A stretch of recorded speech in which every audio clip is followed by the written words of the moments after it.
Previously on Dungeons and Dragons, our intrepid adventurers made their way back to camp where they turned in a number of different articles found throughout their journeys through the ditches here.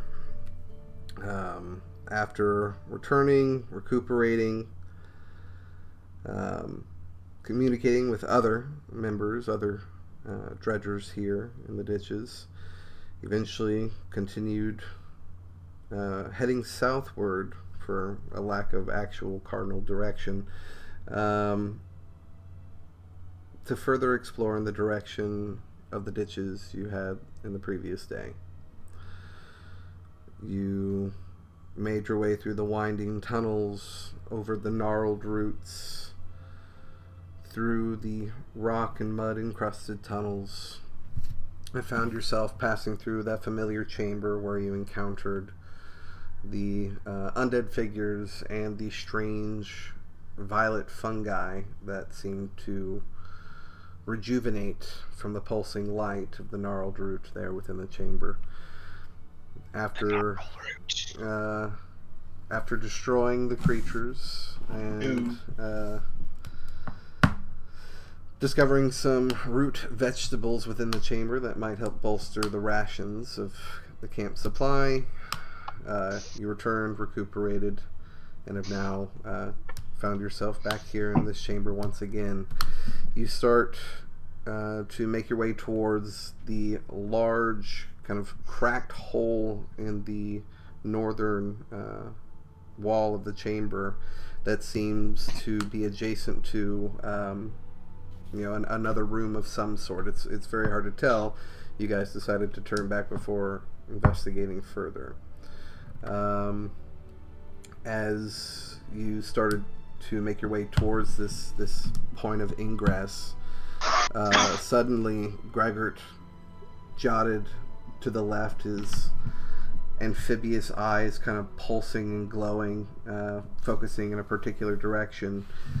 Suddenly he hurled his hand forward as you saw a bout of, let's see here,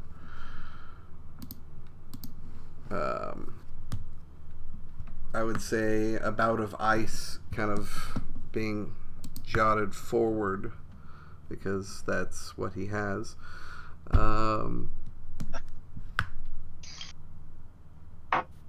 So they need to make Constitution saving throws. Or is it... It's one creature. Okay. Okay. Constitution saving throw.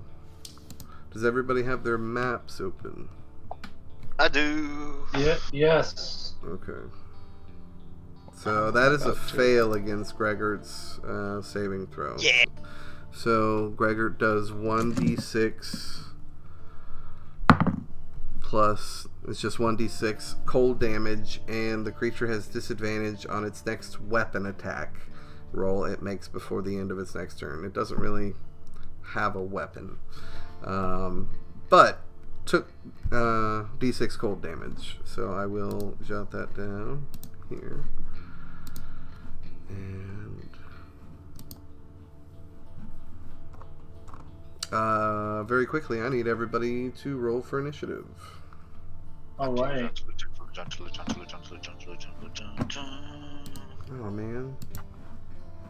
Oh, Steam what a good start. just opened up on my left screen. I didn't even notice. I don't know how long that was sitting there. Oh, cool. Your initiatives are auto-populating.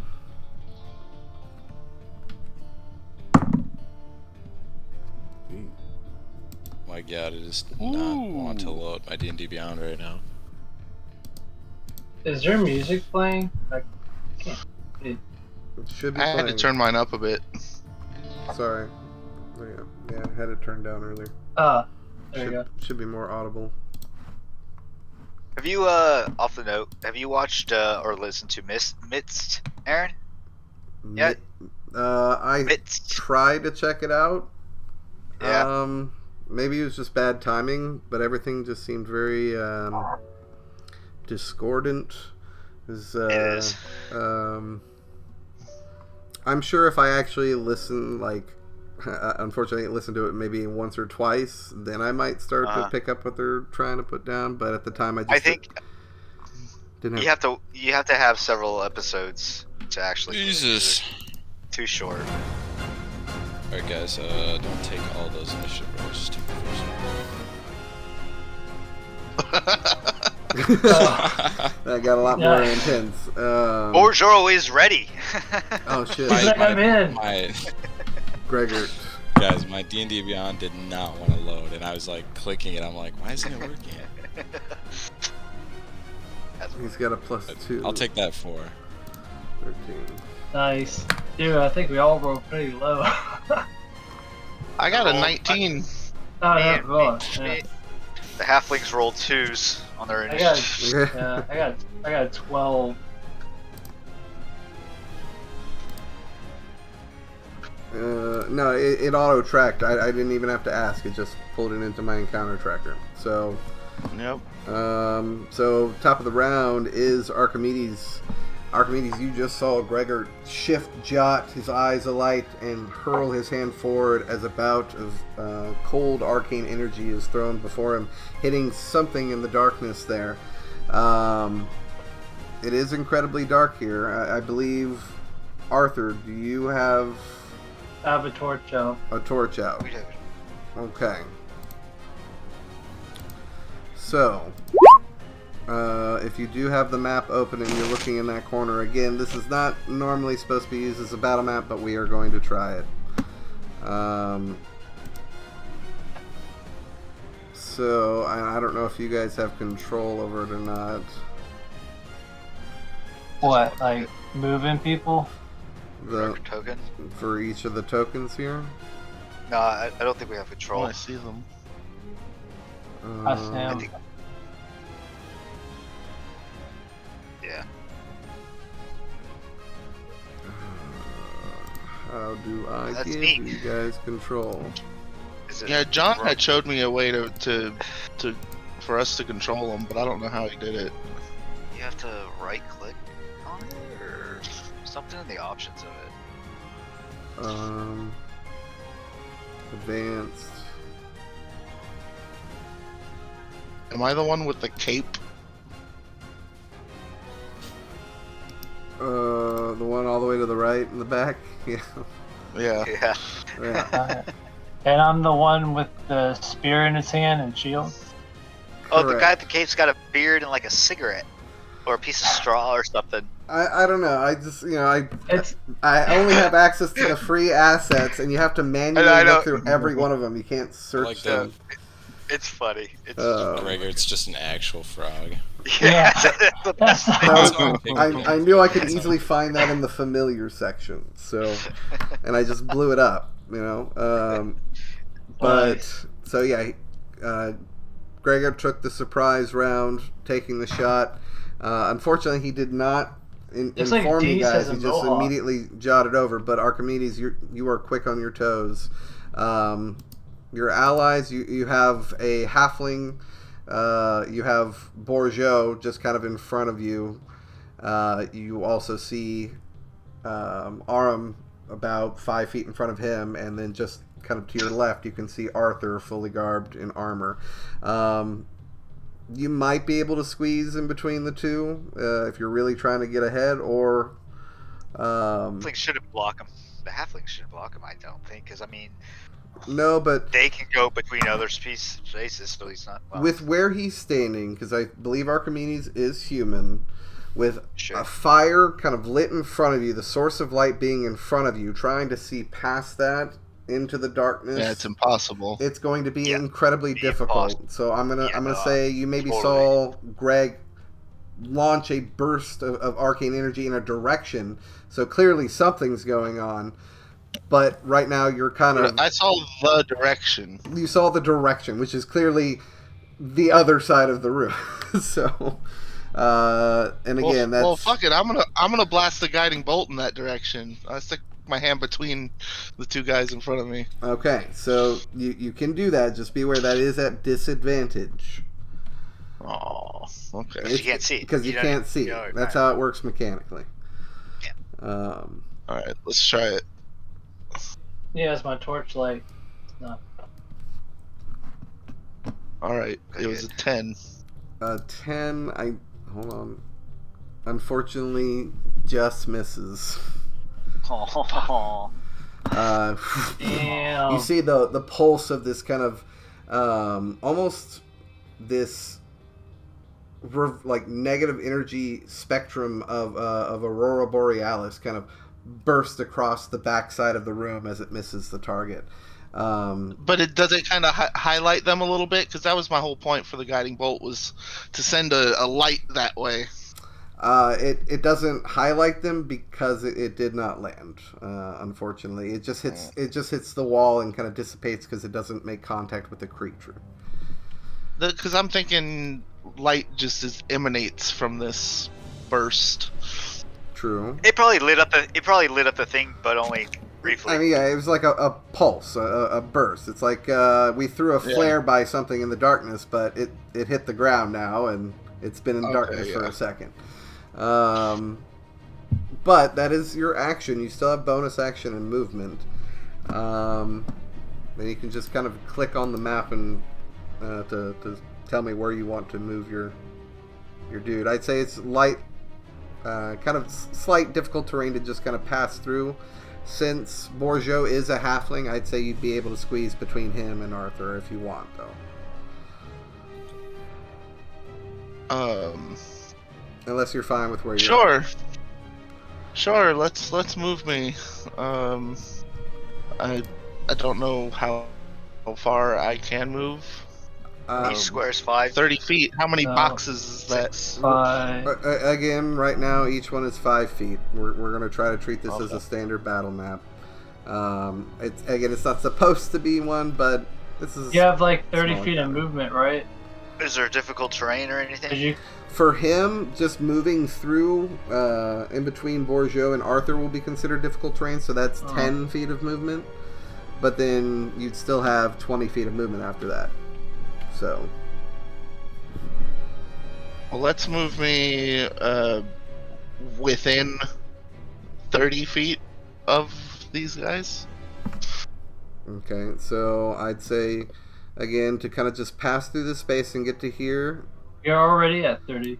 That's going to be 15 feet right there because of difficult terrain. You still have 15 more feet, so if you're wanting, you could go here with the... sorry, here, if you're trying to move the additional 15 feet. Sure, let's do it. Okay. Beautiful. So that is action and movement. No bonus action? No, I don't think so. Okay. So that is going to end Archimedes' turn. Borjo, you are up. Gregert's on deck.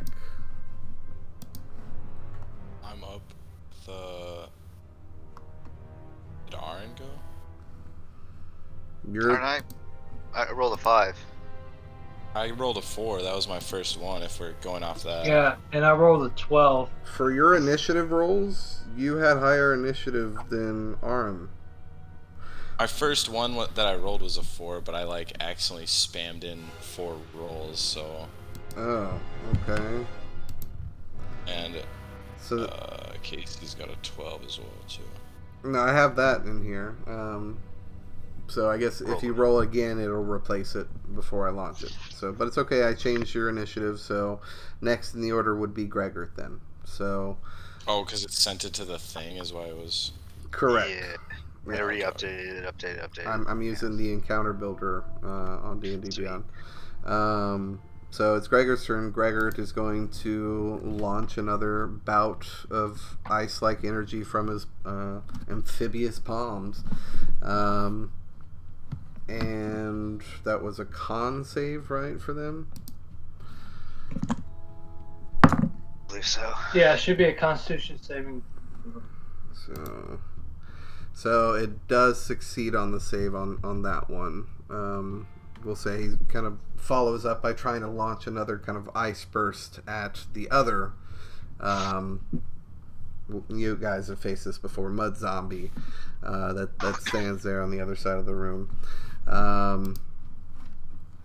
Beautiful, excellent. Basically, the two that we fought last time.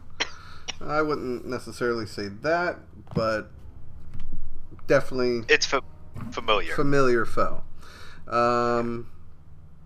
So that's his action. I don't think Gregor would move in close. I think he would be the stay back tactician. If anything, he'd probably pull back 10 feet as he's kind of launching this through the air. And that'll end Gregor's turn. Next in the order is... Oh, hold on. Why is it doing that? Should be Arthur. Should be Arthur, and then Aaron, you're on deck. Yep. Alright, sweet. Arthur, spear with shield, and running down, pulling I'm running all the way up, was about 25 feet, which should put me right in front of the mud zombie. Right there? Yeah, Gotcha. yeah. Torch up in ground, spear coming out, and jabbing it. Hell yeah, give me an attack roll.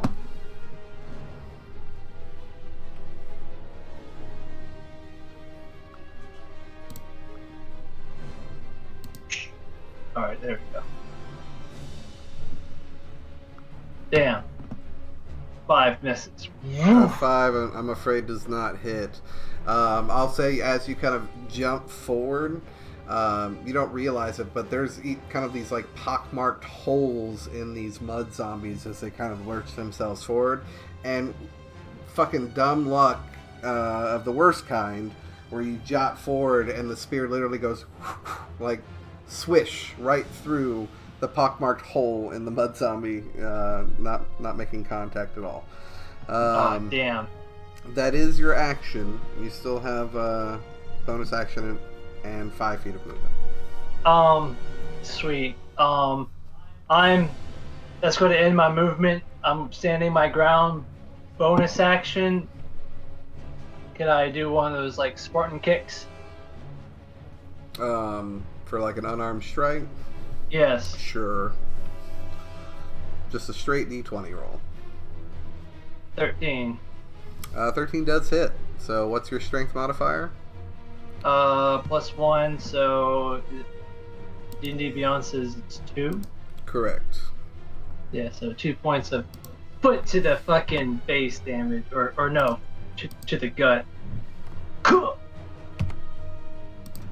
Gregor did 5 points earlier. Beautiful. Yeah. And that's going to end... Yeah. It's going to end Arthur's turn. Showed up, spear out, ready for action. Oh yeah. Aaron, you are up, and Borjo, you are on deck. How does one ping on the map? Right click, left click. I don't know. Are you seeing that? Because I'm clicking left and right on the map, and it doesn't look like it's pinging.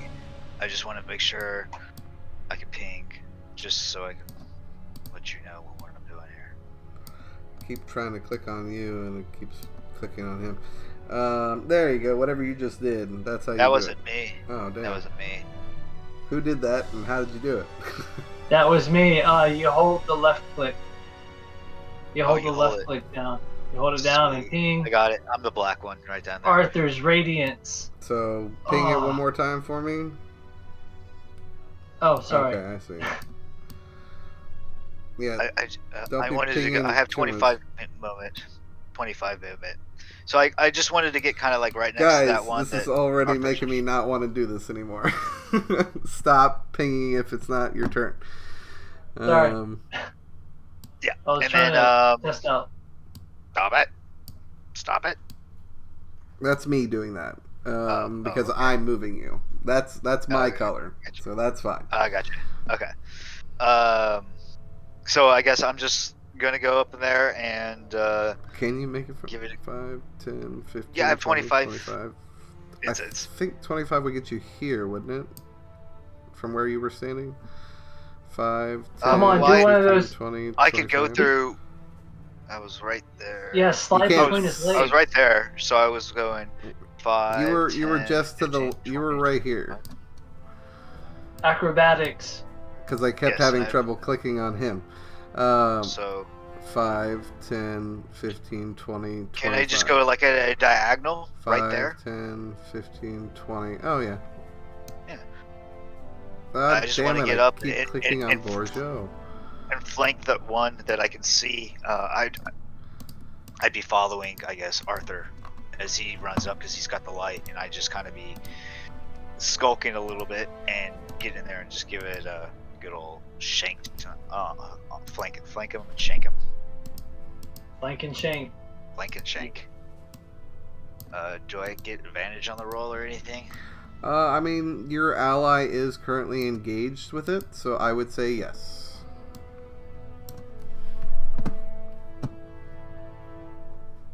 Jeez. 14. 14 does hit. Yeah. Alright. Man, my rolls are horrid today. 7 damage. My dagger. And then I get an offhand attack, correct? Oh, you got sneak attack, right? That was my sneak attack. 2 damage. Ah.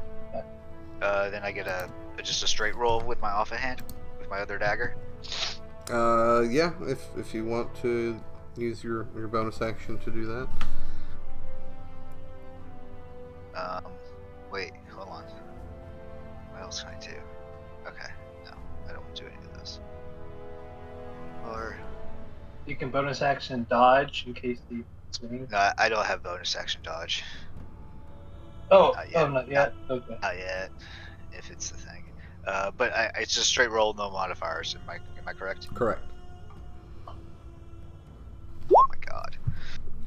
Yeah, unfortunately that does not hit. You go in for a Alright. swing with your dagger, kind of offhand slide, but the mud kind of almost contorts and shifts back, managing to avoid the blade. It's my turn, sir. That's my movement. Beautiful. Action and bonus action. Gotcha. Good solid move though. Yeah, thanks. Borgio, you are up. Alright, can I get to the guy above Arthur? This guy? Hold on one second. 5, 10, 15, 20, 25. You could get within 10 feet of him from what I'm tracking here. Oh, but I can't hit him. 5, 10, 15, 20. He'd be like 1 square away. Yeah. I count like here to be where he is. Yeah, the best can place try to- you'd be able you to can try get to if you're trying jump. to run towards him is here. Try to jump, do athletic. Son of a bitch. Alright, well, if that's the case, then, I will... I'll just use my bonus action to rage. And then I'll use my action to dash and get right up in his face. Oh, okay. Nice. And, that'll be my turn. But I want to That's put... good. Can I put myself, like, in between him and the other group? Kind of like diagonal. Here? Yep. Yeah, absolutely. But you're focused on him? Alright. Frog all alone. He's a sorcerer. He's long He's range. fine. And- He's fine. These guys are really, really big too, might I add. Arthur, where is your torch? It's slammed in the ground next to me. You did not specify that. You said you ran Yeah, forward and yeah, I charged did. and I stabbed with said your I put spear. my. Yeah, I said I run up with my shield in hand, torch, This is put like the torch playing down. the new Nintendo Zelda Tears of the Kingdom, where you start running and you immediately drop the thing that you were holding before. So Cool. I'm gonna say it's probably It's muddy. somewhere where you were at. I mean, I assumed there was light up there. That's why I went up that way. I was following the light because I couldn't see anything else. So I that mean, was my. he made it very clear that he pulled out his spear and shield, which requires both Yeah. hands. Yeah, I said the spear at the end, but it's all good. We can do it like this. So I would say that maybe as you started running, you staked it into the ground and it's standing there in the corner. As you charge forward.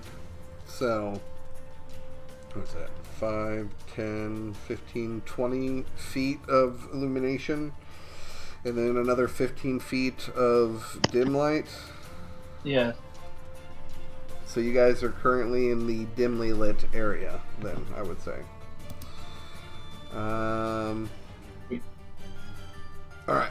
So that's going to be Borjo's action and movement and bonus action. So that's the end of Borjo's turn. It's now the creature's turn. You've come charging towards it, Borjo, so it's going to take a slam on you here.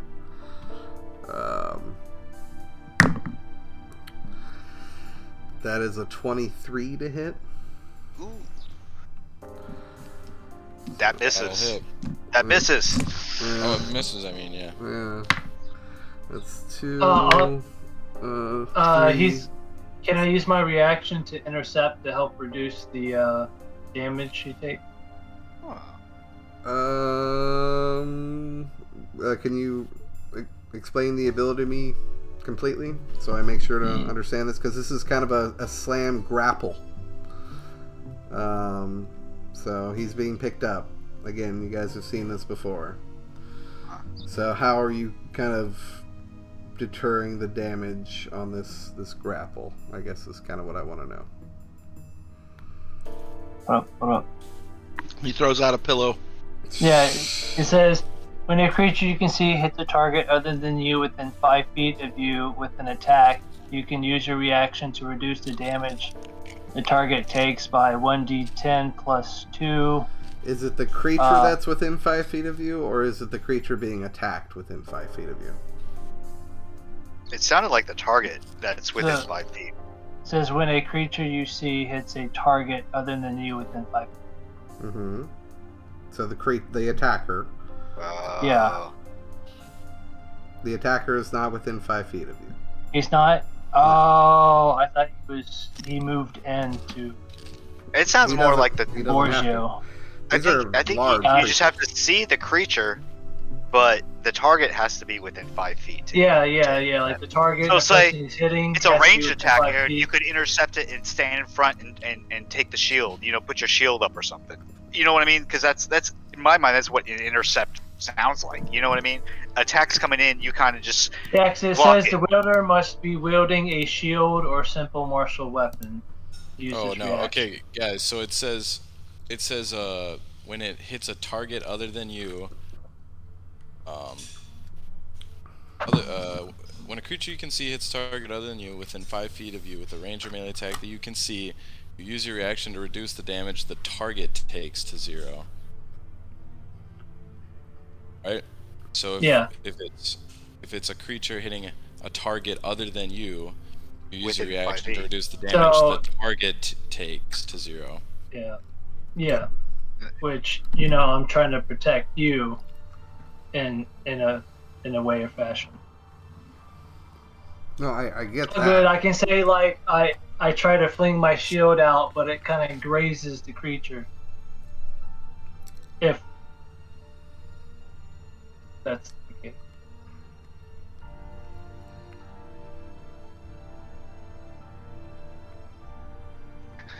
Yeah. So, again. Okay. You have. Again, I'm trying to stress it. The way it's phrased. When a creature you see hits a target, so the person hitting the target. Yeah. And that target being other than you. That grammatically, still going off of the primary noun of the sentence, the creature who you see hits a target within 5 feet of you with an attack, you can use your reaction to reduce the damage the target takes by 1d10 plus 2. So, I think it's more the creature the target has to be within 5 feet of you, because you can't intercept somebody 20 feet away.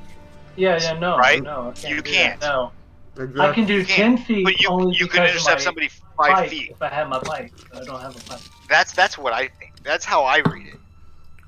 The target has to be within 5 feet. The creature could be wherever, because it could be a melee or a ranged attack. Exactly. You're reducing the damage for the target, so the thing Yeah, that's the being target hit. is Bourgeot because he's being targeted by the attack. That's Sure, how I mean, if this was a projectile flying through the air and you were throwing out your shield, I would agree.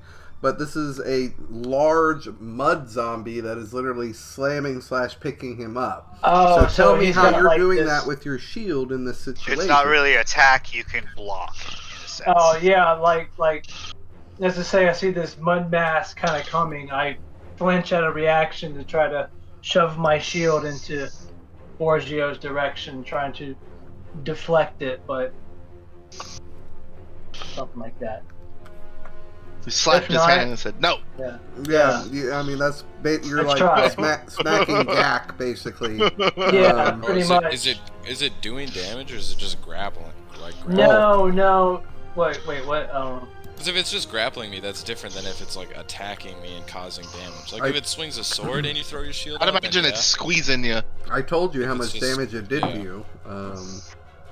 That was 6 points of bludgeoning damage.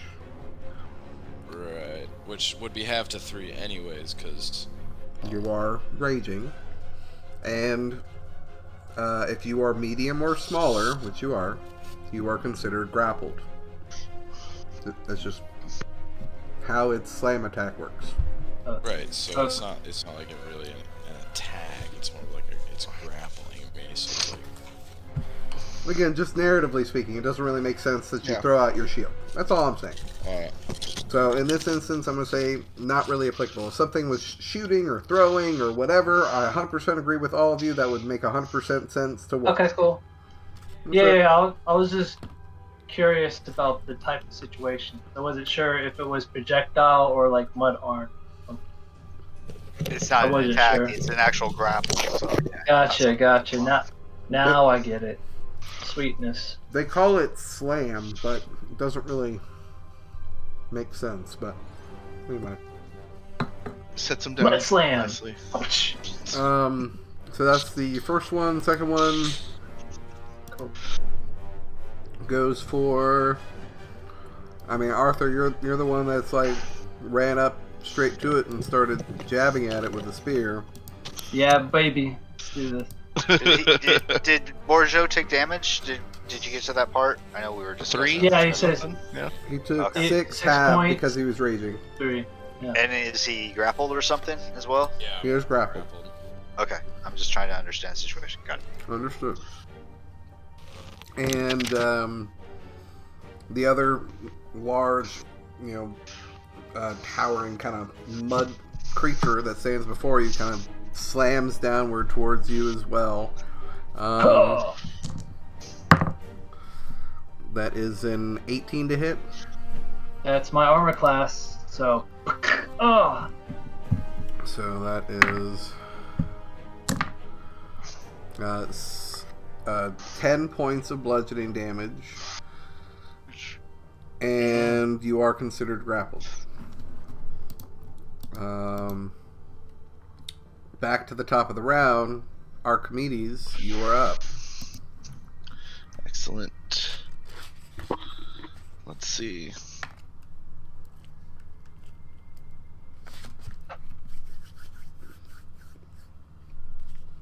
I want to... I'm gonna cast Bane Good move. on these 2 things here. Hell yeah. So, they have to make a saving throw? Charisma saving throw. Probably not a DC strong 13. suit of theirs, but... I'm totally strong.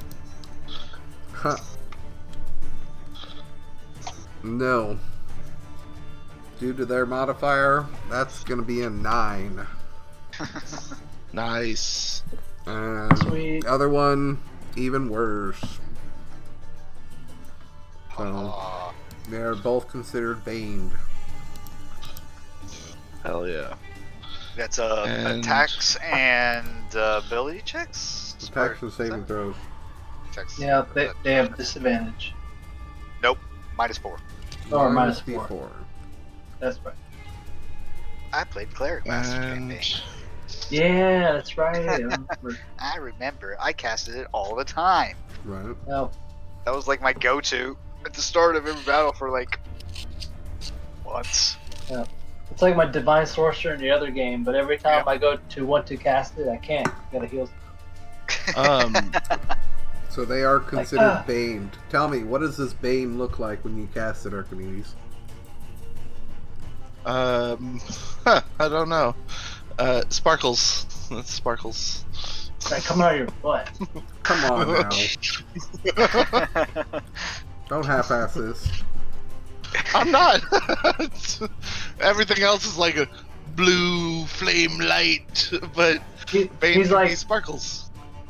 He's like D's, and sparkles comes out of that area. And are you It makes a pop sound too. I mean, I'm just saying, based off of what your domain is, it wouldn't really be very sparkly. But also, when you use that spell slot, are you using your thingamajig? My spell slot? Yeah. No, I know that. Your specialty that you. Never mind. You have gimmicks? I don't think so. Oh shit. I don't. Or I forgot. He just needs to look at his features and stuff. Yeah, you got that 1d8 But table. that's your action. You still have movement and bonus action. Let's try.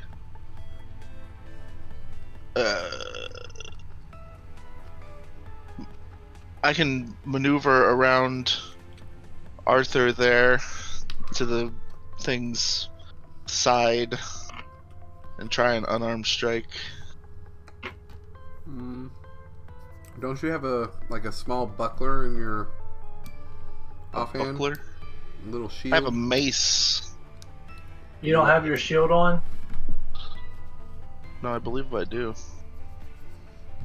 Your buckler. We kind of flavor that Try as to- a light little try leather to- buckler that goes with your aesthetic, but Yeah, I have a shield that's equipped. so unfortunately, So what? you I'm can't- trying to hit him with the shield. No, unfortunately, you can't really do. You can kick him. Yeah, you can kick them.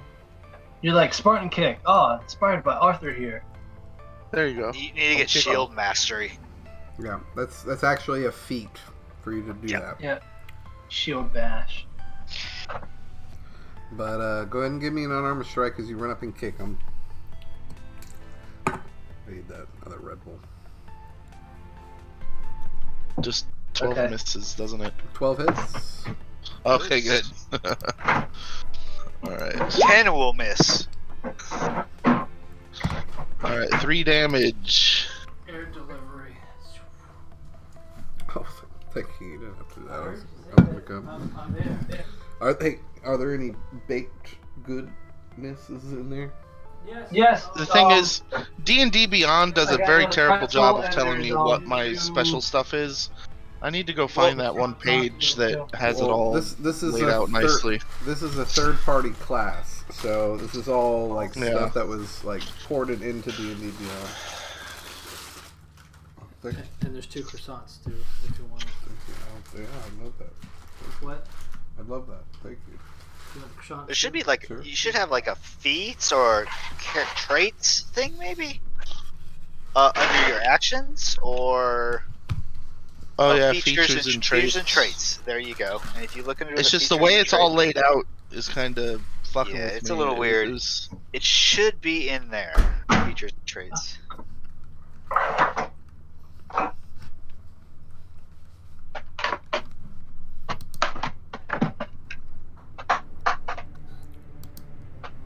All right.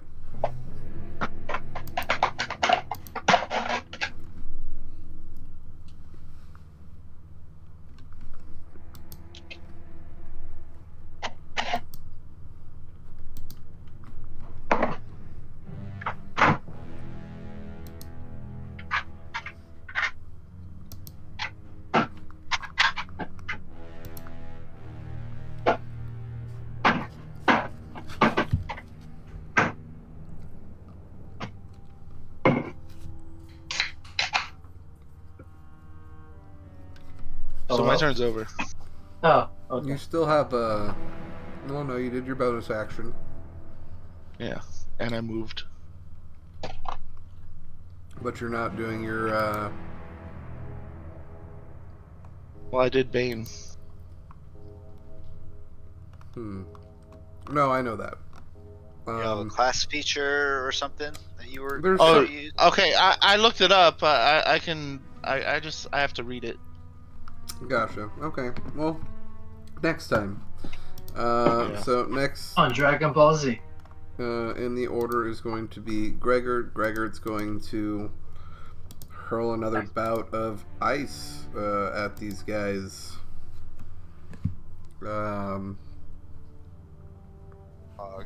Actually, what Does spells that he's hit got? Arthur and you? Yeah, because you guys are not really in a place that's really beneficial for him to use his spell stuff. Otherwise, you guys are going to get hurt too. So, yeah. They make a save. That's a horrible, horrible fail on the one on the right. So it does how much damage? 1d6. Okay. That's a d8. 3.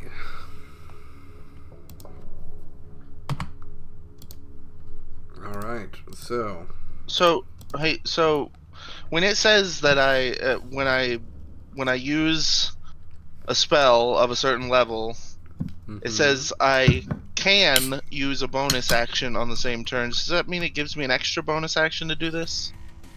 No. Okay. you have No. to use So I already your used bonus- my bonus action. Okay. No, yeah. But next turn, Yeah.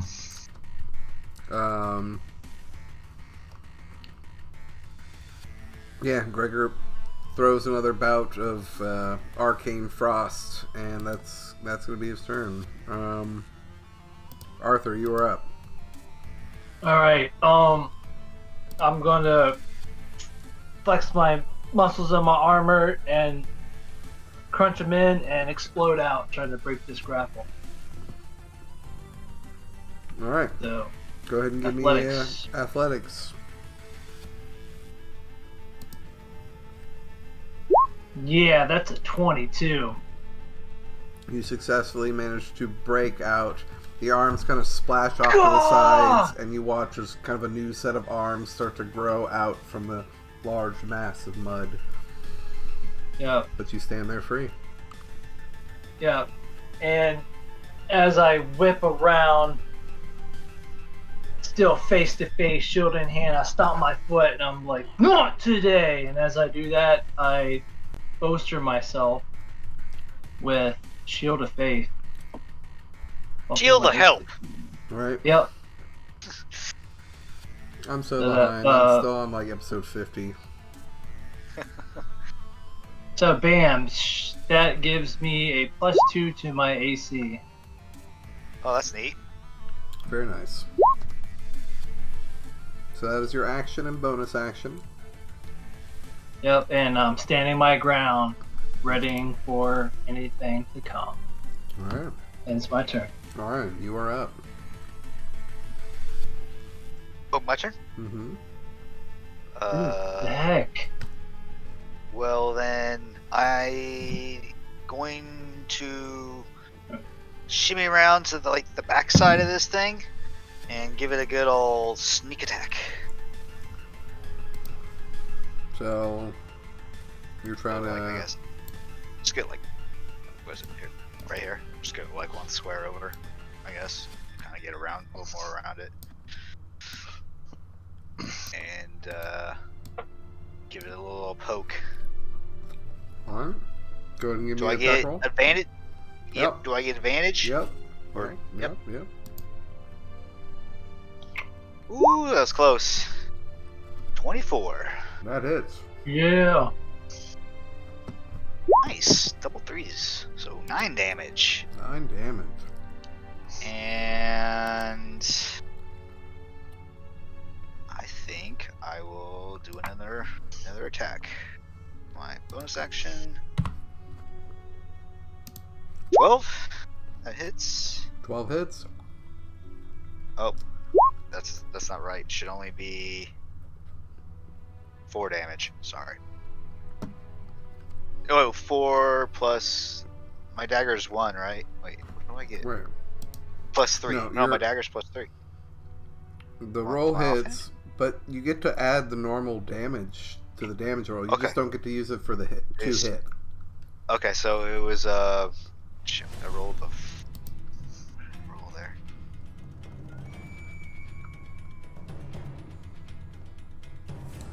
Okay, so 5 piercing damage. Okay. And that ends my turn. Beautiful. So, Nice and quick. do this real quick.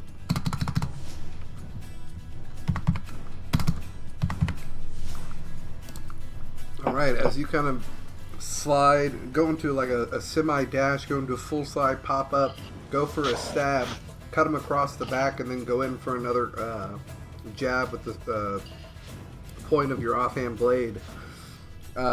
As you do, there's almost kind of a ripple from the blade as it kind of cuts open and splits like the T-1000 getting hit by the fucking liquid nitrogen, or yeah, I think that was it.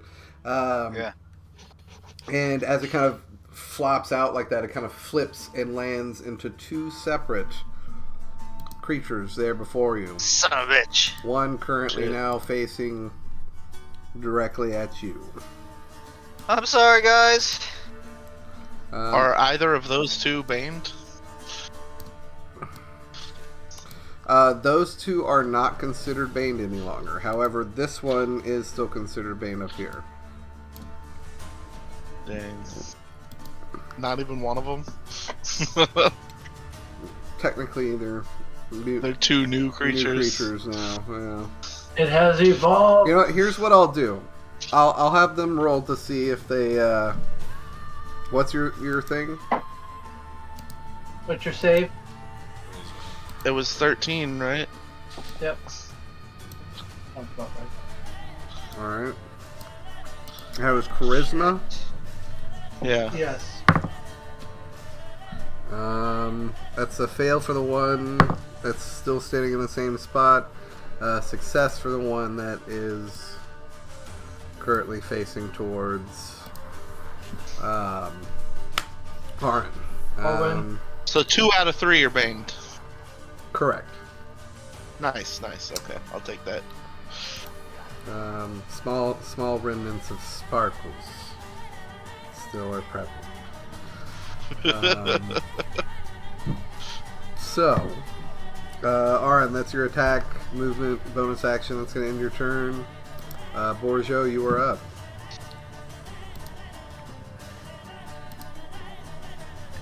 Alright. I'm going to try to break this grapple on me.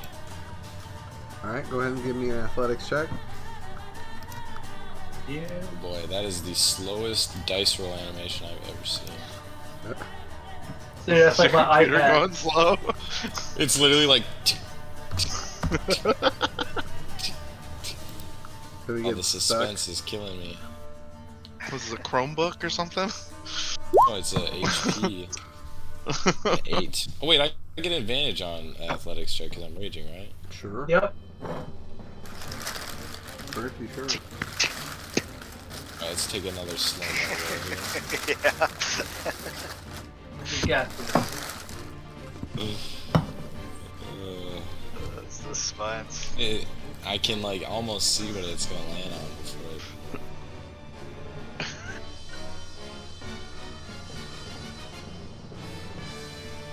The anticipation is killing me. Okay. 13. That just barely succeeds as you rage out of the arms of the creature, slopping down, weapon in hand. It's like his arms just go poof, poof. Muscle. Alright, and then I'll just turn towards it and just say, "Fight me like a man, you fucker." just hold my ground facing it, because it's concave, semi, face-looking face, because again, it's more mud than flesh, but you can see as the sloughing remnants of whatever flesh and mud mixture there is, the kind of concave holes and dips of the face that forms the eyes and mouth, just kind of as it stretches out towards you. So that's your action. Are you going to use any sort of bonus action, anything? I don't think I can do any bonus action. Kick. Action. I guess I can kick him. You can. That's my 2-weapon fighting bonus action? Yeah, technically you can use an unarmed strike or a light weapon without a modifier to see if you hit. Okay. Yeah, I'll just try to whack him with the end of my great axe as an unarmed strike. Okay.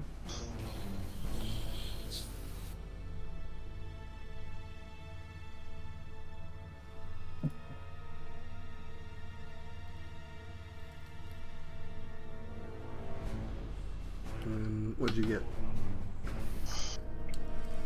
Oh, wait. No soon. An 8. Okay, I think that misses. I'm afraid an 8 does not hit. Watching it roll. Alright. Dude, I wonder if your D&D Beyond's glitching out. I don't even know. Because that happened to my iPad, and I tried to update it, and each update failed, so I cannot roll digital dice on my iPad anymore.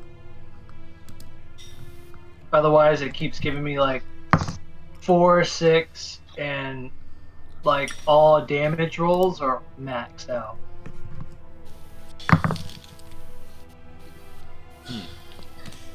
Because if you keep rolling 8s and 13s or something, it's definitely glitching out. I'm tempted to move away because I feel like he's just gonna grapple me again, but no, that's my turn. So.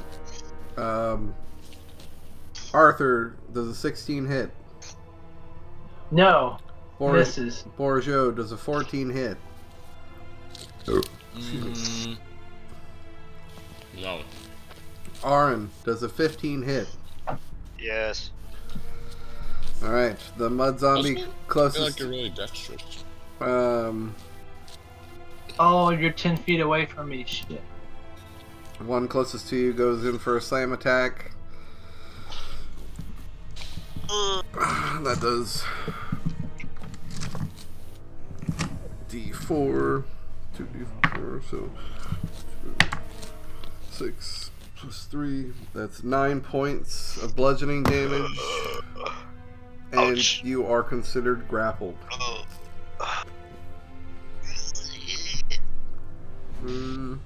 That ends the third mud zombie's turn. Back to the top of the round. And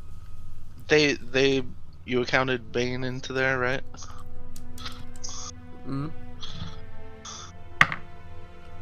Oh, yeah. So a 15. Does a 15 hit? Oh, me? Mm-hmm. Yeah. That's what you was originally, 15. Oh, okay. Then I apologize. Yeah. I thought it was 16. I got a 1 on the Bane die, so that would be maybe a 14. Does a 14 hit? This one isn't Bane though. So. Oh, okay. It was the one that's so not. It's me. I believe so. Okay. Am I correct in that? No, you are correct, Aaron. Thank you. Okay. It was the one that was closest to you, Professor, that was still baned. Yeah, the one that's in front of Arthur's Bane. Yeah. So then it would still be a 15 to hit. Okay. It hits, and I took the damage, and I'm grappled. But it is Archimedes' turn. Archimedes! We need D's powers. Let's see. I want to cast Sacred Flame, but I know that I'll hit Arthur. No, you won't. No. Not necessarily. Okay, because I know Sacred Flame will bite people in the ass sometimes. Well, that's usually a clutch spell to use, honestly. Hey man, I'm good. Don't worry. They use Sacred Flame all the time. It's single target. It's not. In Okay. area What is the one? What is the one that hits people? There's like Fireball. Yeah, Fireball. something like. And Yeah. there's also what is it? Flame Strike.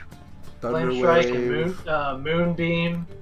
Flaming. I think it's Fireball that I've is seen. like a cone too. Yeah, You probably think Fireball. That I've seen like John try to do, and then he hits everyone with it.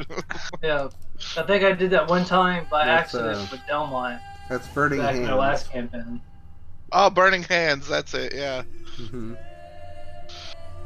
Okay, so I'm gonna do Sacred Flame on the one that's Holding arms, you said. As long as that doesn't hurt Arn, then yes. With your intent and goal to not harm Arin, but attack this creature, go ahead and make a ranged spell attack. Okay. It doesn't give me a button. Does that mean it like automatically hits? They got to make a You have to make a save. Click on save. Cast. Dexterity saving okay, throw, yeah. I believe. Once you do that, in Roll20, it'll tell me what save they need to make. Yeah. So... DC 13 Dexterity save. Dexterity. Okay. That's a fail for wait, this was Sacred Flame. Okay, sorry, I thought you were trying to use Guiding Bolt again. No, Sacred Flame. Yeah, they fail. Sweet. And that was 6 points of radiant damage. You kind of blow out the kind of makeshift shoulder of this creature. Very Clayface style, kind of massive gouging wound that begins to kind of seal and retake shape. And you do how much damage? 6.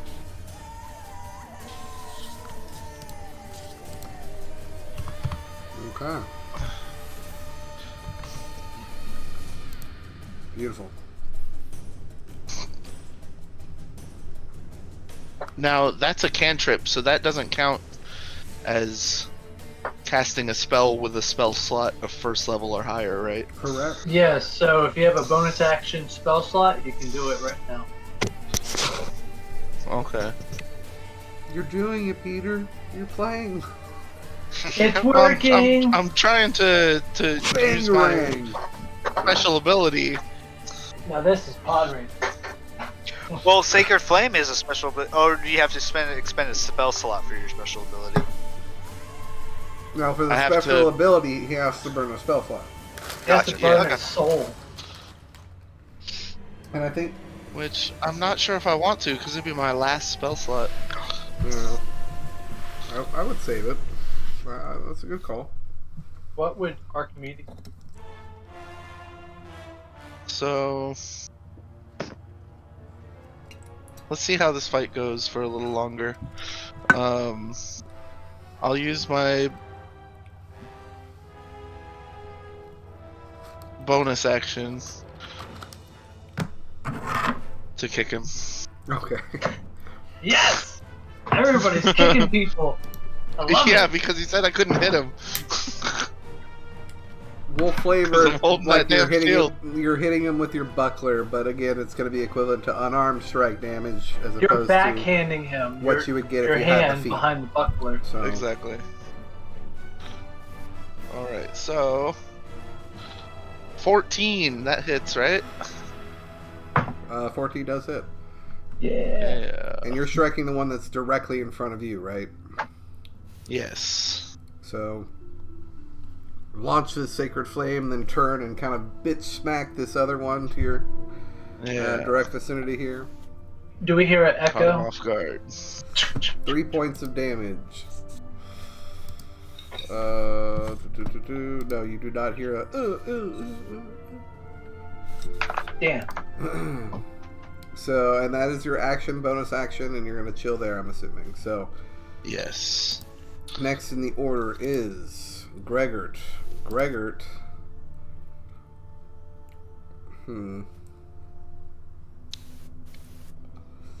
Gregort's gonna do something ballsy. 5, 10, 15, boy. 20, 25, 30. He's gambling. Literally 30 He's feet. gambling. Bleep. Sounds like something Gregor would do. Usually that equals doing something that the DM's not going to agree with. Yep.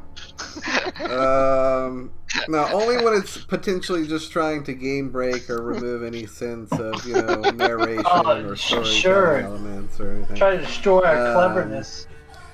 No, I encourage being creative. Just not game breaking. What can I summon? Like 20? Don't hire 15,000 villagers and all have them pass a spear, because if technically they all do that in a 6-second round, the speed that the spear would be traveling would be at terminal velocity. See, I gathered the village together and I cast holy weapon. That kind of shit. That I'm not a fan of. But no, you watch Gregor bloop bloop. He full on parkours off the wall, slides down, and lands in this crevice. You watch him going full Kamehameha as he unleashes a burning hands, and he focuses most of the cone along the wall itself, trying to hit these two. Now, I am going to say, depending on whether or not the one that's holding you succeeds, Arm, you may get a little singed by this. Okay. What? If he kills me, there's is going to be problems. I hope that doesn't happen, but because that is definitely not what I'm trying to do here. But he's trying to be useful, and it sounds. I think Gregor would do this. He would. So they all need to make dexterity saving throws. I know what their dexterity modifiers are. And that's going to be the 2. And one of a Bane. That's cocked. So the one that is Bane, I don't even need to roll because he already failed. The one next to Aram technically passes. So the way this works is you are basically taking half of whatever damage he took. So since he succeeded, you're going to take half of half, if that makes sense. Because he is holding you. You are gripped, and he is a big muddy thing. So how much damage does his shit do? Break this grapple, guys. 3d6. At first level. Are you serious? 7. Yeah, 3d6 fire damage. Okay. So that's... Yeah, man, that's when Delmont did that. Was like, This could be bad. First one takes 12 because he failed, and you watch as, again, in a very familiar fashion, it's split as the fire literally carves through the center. As it looks like the two halves are about to flop to the side, they take on physical form once again. A bit smaller, but two now stand in their place.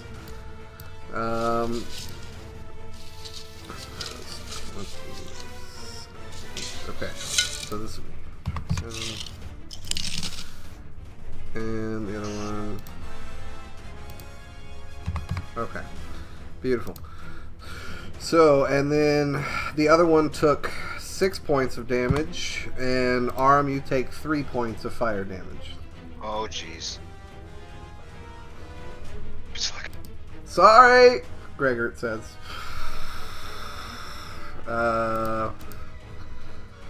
That is Gregor's turn, and that was his full 30 feet of movement. His leap thing, does that trigger attack of opportunity? Sure. No, he just doesn't need a running start. So he's gonna chill there anyway. So, because I think he still has to have movement speed. So that's gonna end Gregor's turn. Next in the order is Arthur. Arthur with shield up, he's getting his spear into line and focused, and goes for a thrust to this thing's chest. Give me an attack roll. Oh, nope. Well, Yeah, 17 hits. is sweet.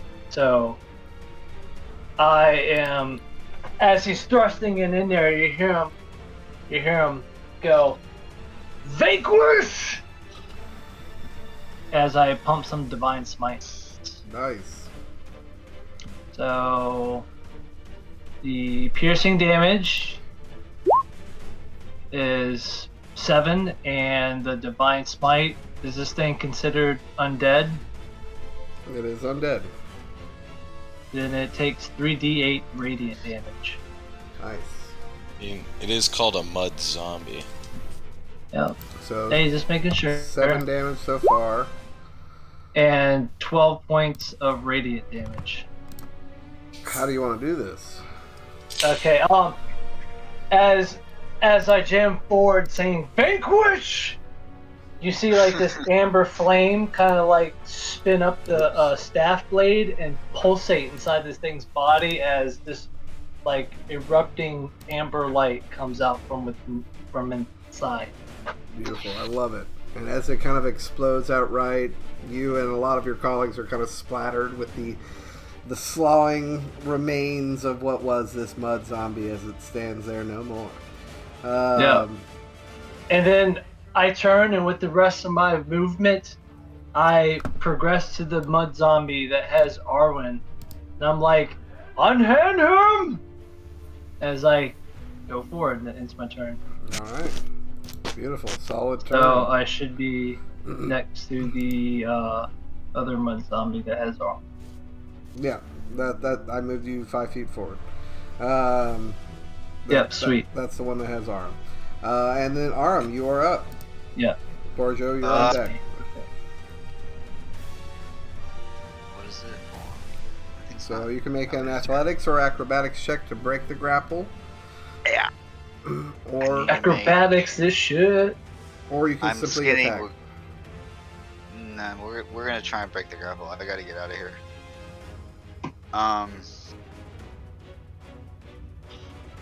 Oh shit.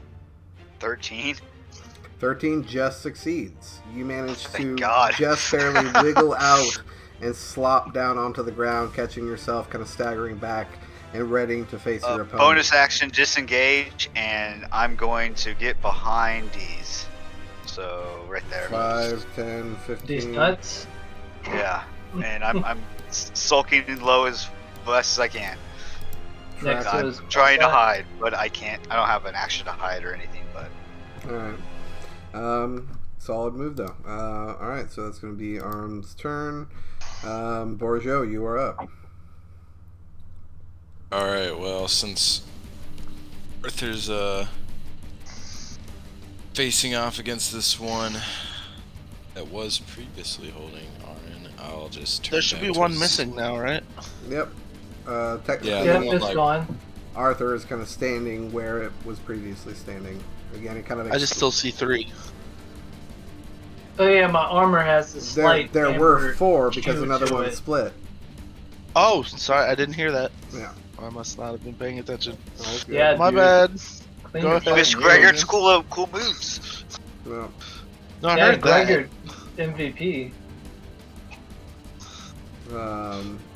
so that's Arthur's turn. Borjo.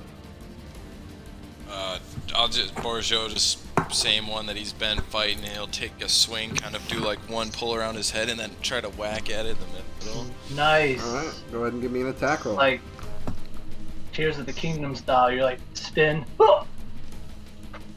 Big spin. You guys are just gonna have to wait at least 5 seconds for the test to roll. Yeah, because you're. I wonder if there's a setting you're winding for that. up right now. There might be a setting to increase dice roll speed. Or to just Or like to remove turn the, off the rolls. animation. The Because animation. he has garbage German internet.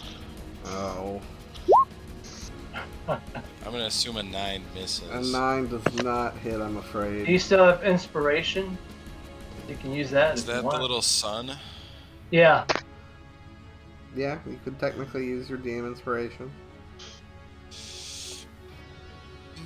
You know, it's because this one hasn't been touched yet by any. Or wait, no, this one got burnt, right? I believe so, yes.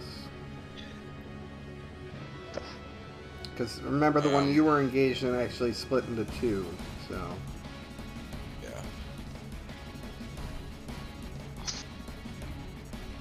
I'll use my DM inspiration, I suppose. Alright.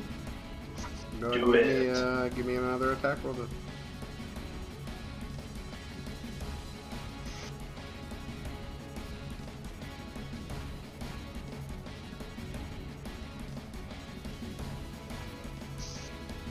Loading. Stand by while we load. 18 absolutely hits. Go ahead and give me some damage. There you go. See, you said to charge up that spin. 1, 2, release. Alright.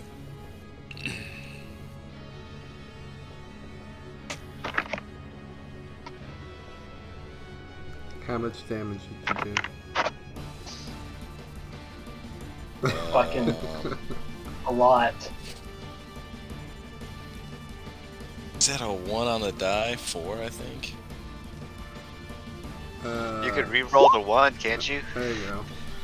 There's a Let's see, halfling. yeah, No, not on damage. Not on damage. damage. On damage. That sucked.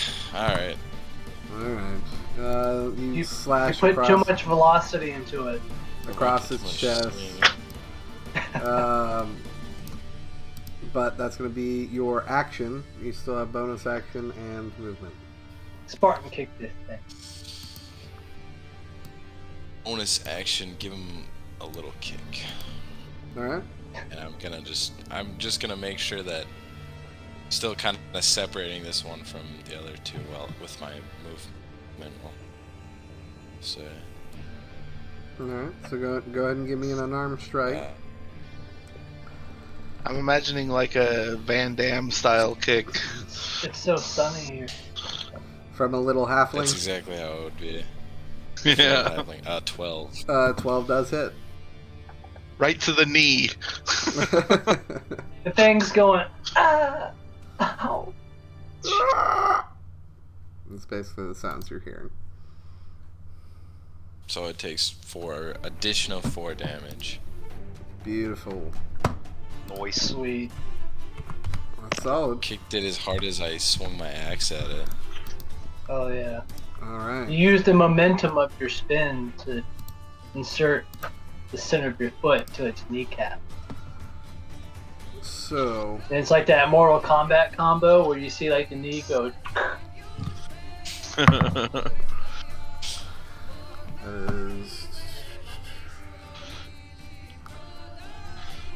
So. I don't know if anyone saw the trailer for the new Mortal Kombat.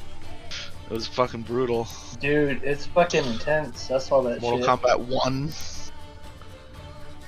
I saw it a long time ago. Really? It came out recently. I heard the Logan's trailer, a beast. I'm pretty at sure it was Mortal Mortal Kombat. Kombat. Like, I mean, I don't go to the movies often. It was probably No, around no, COVID. new game. Oh, game. Oh, no. Mortal Kombat 1 is the new I thought it was a game. movie, Mortal Kombat movie that came out. Wasn't there a new Mortal Kombat movie? Yeah, that was That movie was awesome, Yeah, but that was actually. like, what, a couple years ago? Some shit like that. Yeah. That's the trailer I saw. That's what I'm talking about. You should watch the movie, it's good. I guess I Dude, have to you find should. it. Dude, Okay, easy fine. to find. I think I've watched it. They have Goro all animated and stuff, right? Yeah. Logan watched it, right? Borgio, Yeah. does a 14 hit? No. Okay. And does an 18 hit on Arthur? Nope. Okay. Shield of Faith. Shield of Faith. Alright, and Borgio, you can see Gregor suddenly gets picked up and begins to being squeezed, taking 9 points of damage. He is Ouch. looking super rough. Oh no. His eyes are Poor somewhat kind of amphibious bulging guy. out of the head a little bit, like a squeeze toy. And yeah, he's not he already kind of normally looks a bit sickly. Like he really does not look good right now. Oh no. And then that's going to end the mud zombie's turn. So back to the top of the round is Archimedes. Yes. Alright, so let's do this Sacred Flame again. On that one that's right in front of me. Okay. So go ahead and The that's going to be a dexterity saving throw from them. That's a 13. 13 is the number they're supposed to beat. Meets it, Meets it, it. beats. So and it's not. Does the Bane affect that or no? That one is not baned. Oh, okay. So. I thought that was like the only one that was. No, there aren't. Oh no, I killed the one that was baned. Yeah. Oh, okay. Yeah. Oops. So that is your action. You still have bonus action and movement.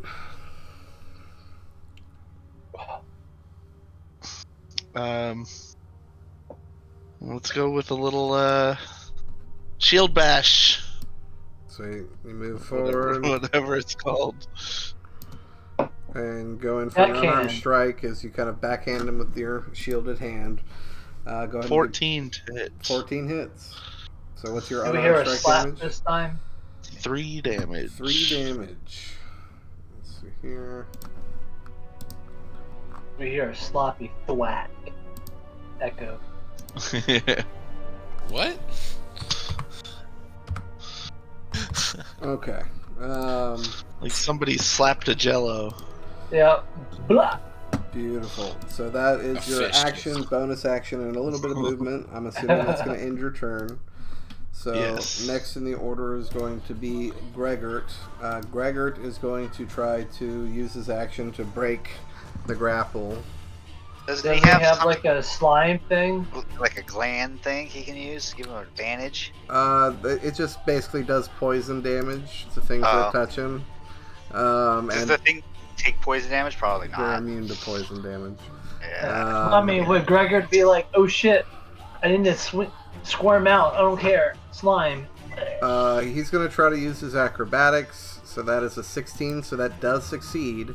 So that is his action. Yes. He is immediately going to try to leap 25 feet away.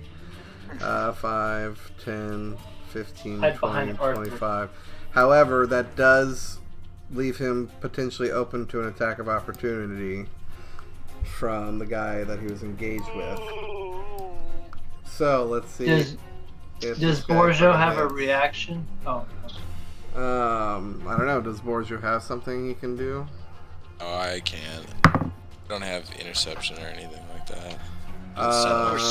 That is a level 2. Level 2. I know, right? That's a 13 to hit. I'm afraid. So unfortunately, Gregor is immediately grappled again. But I have to see how much damage this shit does. Oh no! Ugh. I got my paramedic hand ready. 1, 2 plus 5. He takes 5 points of damage. How much does he have left? Like what, 3? He had 4 left. You immediately watch as Greg is just slammed with 2 giant muddy fists into the ground as he attempts to try to leap away. Currently no longer moving. That is going to be Greg's turn. Next in the line is going to be Arthur. Okay, with that massive thwack that happened to Greg, did Arthur see that from his perspective? From where you're at, I'm gonna say it's not in that 180 kind of peripheral. It's kind of semi behind you. Okay. You maybe heard the sound, but yeah. So Arthur hears this thwack, and he just has like this chill go up his spine, but he just thinks it's the chivalry of the moment, and he winds up his arm and goes for another thrust. Vanquish! As he jabs it into this mud zombie. Alright, so go ahead and give me an attack roll. Oh no, D&D Beyond being so slow.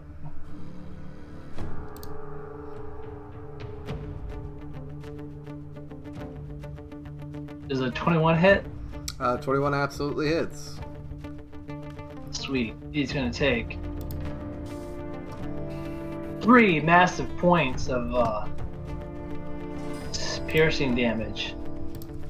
3 piercing damage.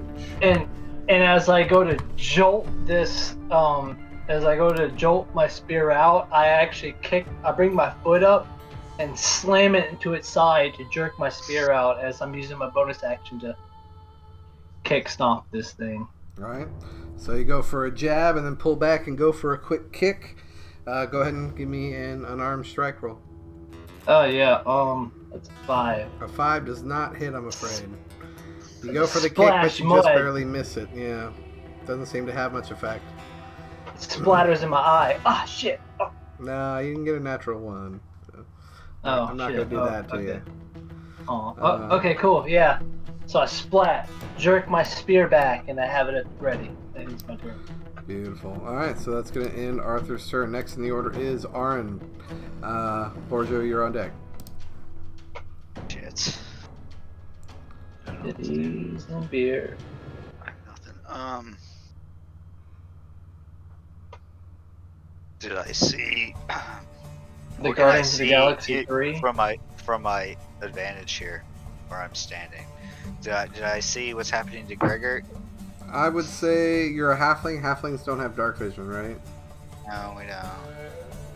I There was light somewhere, like It's around all. where Arthur is. This is very where Arthur dim, was though. standing. Was right here. So that's where he stabbed the torch into the ground as he went running. So Like the- 5, in, like, the 10, dim areas 15, here, right? 20. I So get you. everything in this area is very dimly lit. Yeah. So I Yeah, probably this is like dimly lit. would I have seen it then, or? I would that say happened? give me a perception check. Where you're at, there's a chance you could have seen it. Thank you. So I mean, I'm not really in any position to help him, but I know, but just somebody noticing is still a good thing. that's my intention. I'm sorry, perception. 10? 10. I would say that you do just barely catch the glimpse, and I would say that you don't necessarily see it in perfect detail, but you're smart enough to put 2 and 2 together that you saw Greg jump through your peripheral, unleash this bout of flames from his hand, and suddenly a massive smack, and no longer really seeing any movement. You see like kind of a makeshift silhouette of the mud zombie kind of going down as though he's about to consume something. Gotcha. Okay. Guys, Gregor needs help. Shit. See, what can I do? Actions. Can I?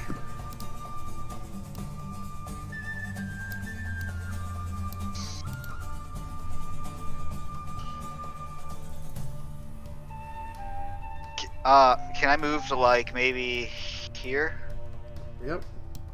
and fire at the one that's going after Gregor, please, Absolutely. and try and get his attention. So bonus action disengage. So first we're gonna see if you hit him. Yes, please. So go ahead and give me an attack roll there. Oh my god. Oh, badass! I rolled a 1 and then re-rolled it. I got a natural 20. 25. Nice. Yeah. Hell yeah! So Fuck and yeah. I believe we are doing bloody crits in this campaign. Yes. And that was just with my short bow. Do I get sneak attack? Because he's Yeah. not aware. He's on to Greg, and I'm trying to get its attention. Sure. No, Yeah. I'll say sneak Your- attack in this Your instance. passionate emotions to save Greg's life.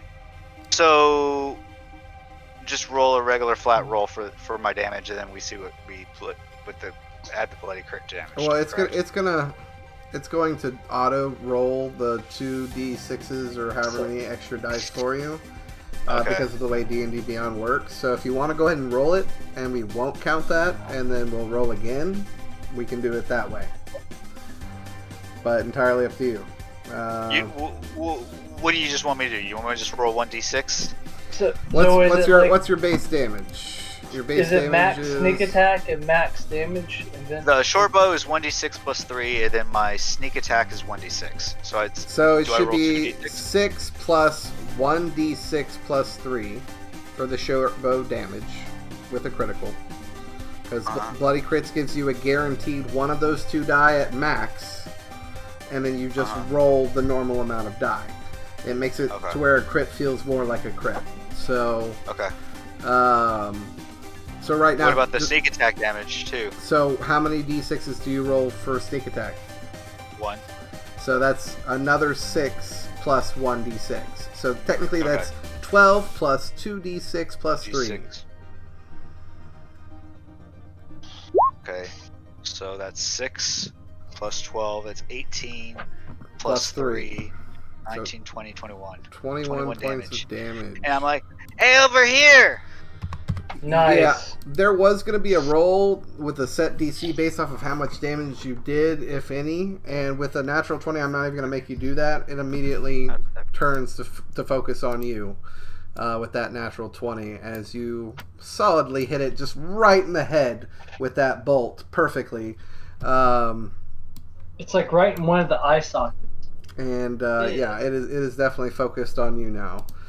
So that is your attack and about 15 feet of movement. Can I get maybe like another 5, 10? Can I go here? Sure. Just so, because I'm trying to get his attention, get him away from me. Tracking. All right, so that's going to end your turn. Bourgeot, you are up. Let's see here. And the creatures are on deck. Spectacular.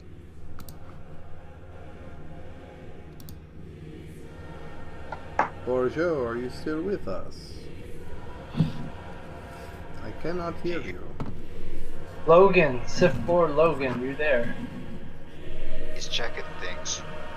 He's Technical like, issues. where's my board at? He's like, I will be the next Tony Hawk of this age.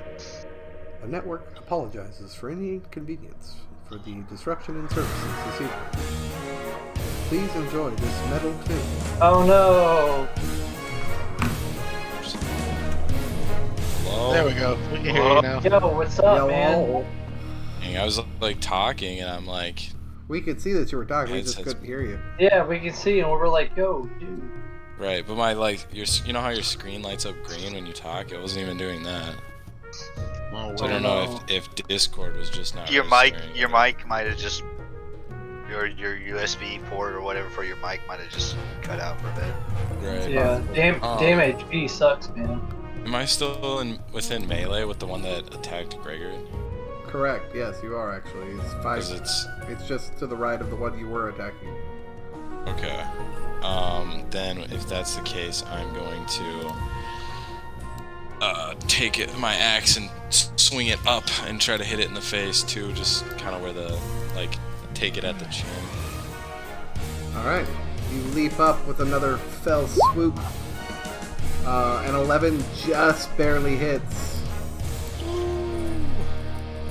As you kind of going into this like full-on spin uppercut with your axe. Go ahead and give me a damage roll. I rolled that attack like before I started talking. Did you? I was like, if I start talking and roll it, then it'll take out the awkward. That's a good habit. keep doing that. 7 damage. 7 damage. Bourgeot, how do you want to do this? Nice. I want to take this thing's fucking head off just clean. And you can see this. Those that are adjacent, I would say, maybe Gregor through one half-dazed, semi-unconscious, bulbous, popped-out eye, and you are, as you are kind of facing that direction as well, as you watch Bourgeot just straight up uppercut the one you just hit with the bolt in the face, and that one is no more. Beautiful, Bourgeot. That is your attack action. You still have movement and bonus action.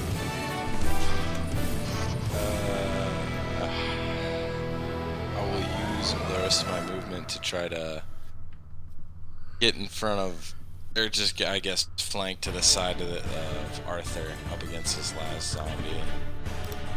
All right. So you're kind of trying to get like shoulder to shoulder or back to back, or really more like hind leg to shoulder, as this one zombie is still kind of focused on you. Right. I think I could technically be in his space because I have halfling size or whatever. Yeah, we can be back to back. Well, if I can be technically in your space, then I thought that was a gnome thing. No, it's a halfling and gnome thing because they're both small creatures, and fairies can do that too. Then. I thought you can move through their space, but you can't stay in their space. Yeah, it just says move through the space of any creature that is. Yeah, the gnomes can actually occupy in the same space. Come on, halflings are smaller than gnomes most of the time. Per the actual player's handbook, you are actually correct. Oh man. Because if you read the player's handbook, it gives you the average height of halflings and the average height of gnomes, and the heights given, halflings are actually smaller than gnomes.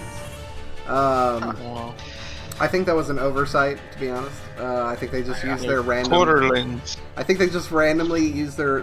Because there's dice tables where you can roll to find out how tall come on, you are. DM, let Bourgeot and Arthur be back to back. Well, I would get in front of you. I wouldn't be back to back with you. I would jump in front and try to get the... You are hind leg to shoulder, because you are a tall... humanoid-looking male, and he is a halfling who's, 3 feet something at most? So yeah. You'd be back to Come on, this is like Frodo and Aragorn. Metaphorically, you are shoulder to shoulder, okay? I'll get up next to him and I'll, fist bump his knee. I'll be like, we got this, man. There you go. I'm my elbow touches his shoulder. You know it. Your elbow really has to dive deep to hit that 3-foot mark. Or really, it's like 2 feet, because I don't know how big his head is, but... Or no. The knee that he bumped, I lift up. Okay. So, Bourgeot, you move over, and that's going to end your turn. Oh, no, you still have bonus action. Man. Yeah, that's fine. Spot and kit. I'll use my bonus action to just say, let's get this last one. Alright, so it brings us to the remaining mud zombies. The one closest to you, Bourgeot, is going to take a swing. He misses. The one next to... let's see. Arthur? I can actually go back to this, and since there's only 2 left, I can go back to the normal encounter, because I'm having to manually keep track of the duplicates. But since there's only 2, and originally the encounter only had 2, bam, I can fix that. So, the second one is going to try to take a swing at you, Professor.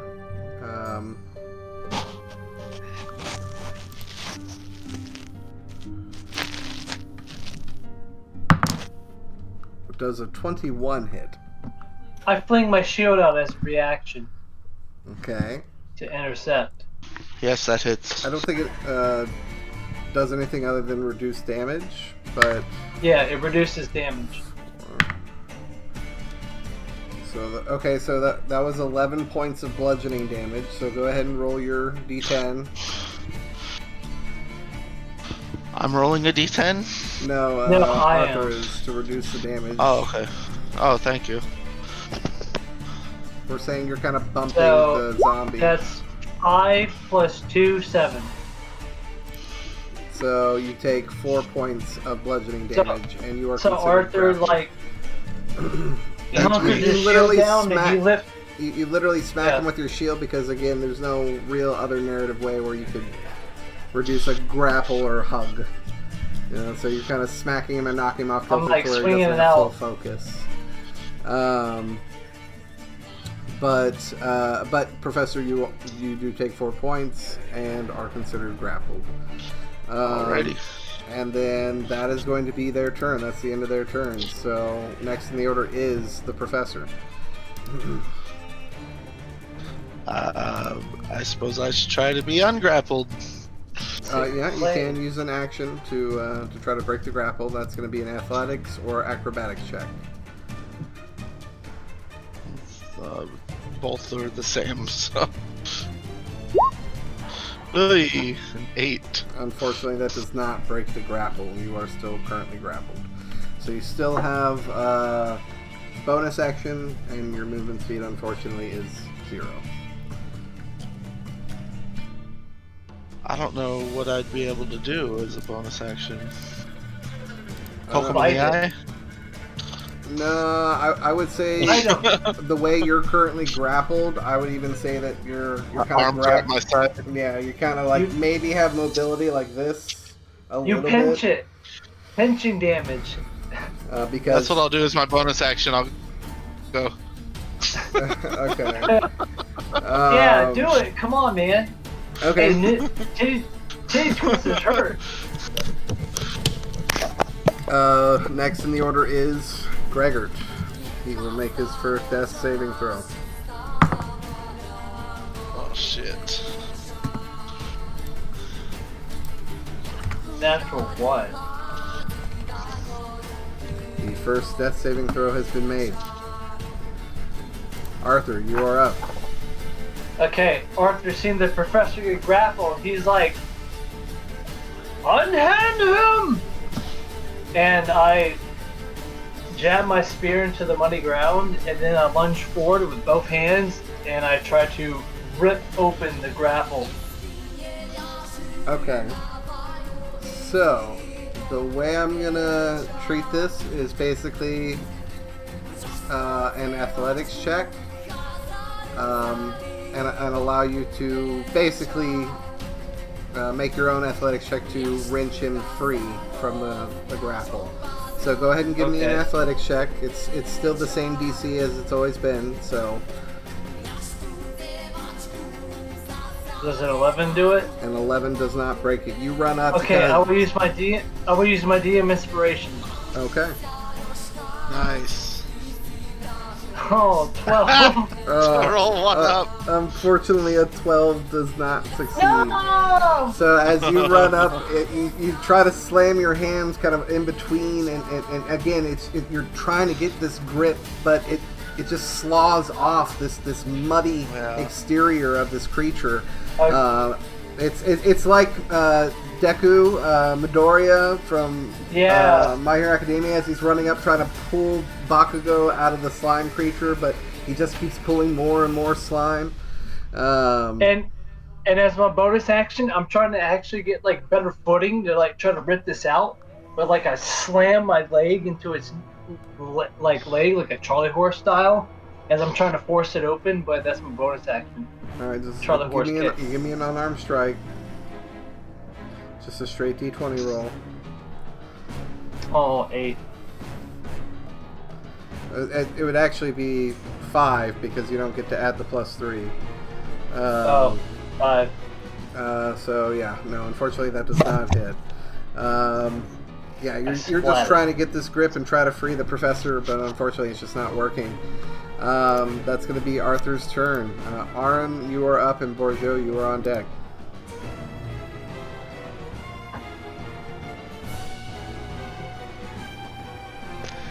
Let's see. Count 5, 10, 15. Oh, cool. Can I go 5, 10, 15 to Gregor? Yep. And I'd like to. I'm not like a healer or anything, but I notice that he's down. Can I do a medicine check? I have like, I think I can. I have some clothes. I can just like rip off some like clothes to kind of bandage them, but I want to get like my water skin and get it wet, kind of wet them off a little bit, maybe cool them off, kind of maybe wake them up a little bit if I can. Two questions. Do you either A, have a healer's kit, or B, have the healer's seat? Neither. A proficiency in medicine. Do I have a proficiency in medicine? I seriously doubt it, but I'm looking. No. Okay. So Scream out. I don't know much. I don't know much, but you may I just make a help medicine my check. friend. But that is more than anything is more than likely only going to be able to assess the kind of damage you're looking at here. Like first aid buddy care. Yeah, what is it? The best I'll do. 15. 15. I mean, Gregor is looking super rough. He's clearly got some sort of interior damage going on. You haven't really... One, it's kind of hard to tell. Here in the dark, barely lit, and the fact that most of his body is covered in these weird, intricate bandages that he's got all over himself. But can I see that he has maybe a potion or something on him, maybe? I would allow you to search him with an action. Okay. If you'd like to give me a perception or investigation check.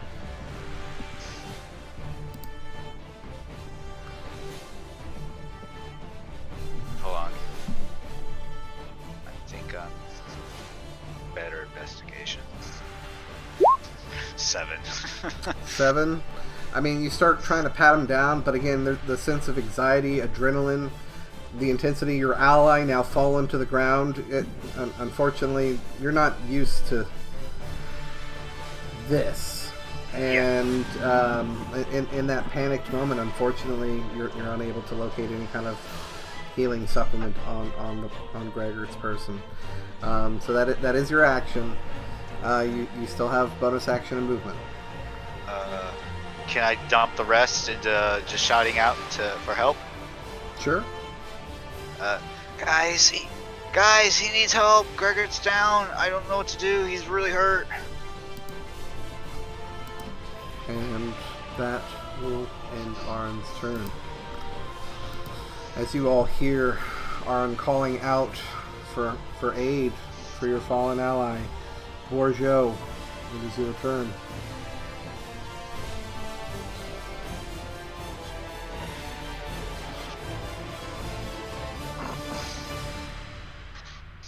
Can I see Aron and Gregor on the ground, like, hear me? Or are they on the other side of the mud zombie, right? Aron is... he's in your peripheral because he's kind of just 10 feet off to your right. He's dimly lit.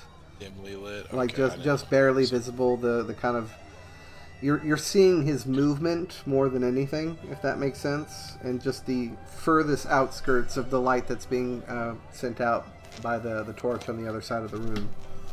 Well, I'm gonna take a swing at the one in front of me because I don't... Borjo doesn't know much about helping or healing people or using medicine, so I'm just gonna focus on what I do best, which is killing things. So I'm just gonna take a swing. Hell yeah, and that absolutely hits. Go ahead and roll for damage. I'm glad that hit because I was gonna attack recklessly that round, but I forgot to say it before I swung, so... Gotcha. Keep forgetting that I can do that now, so...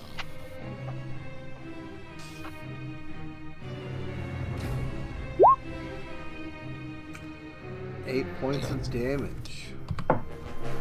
Hell yeah. As you go in and you strike it across kind of what would be its abdomen as it kind of towers and moves towards you.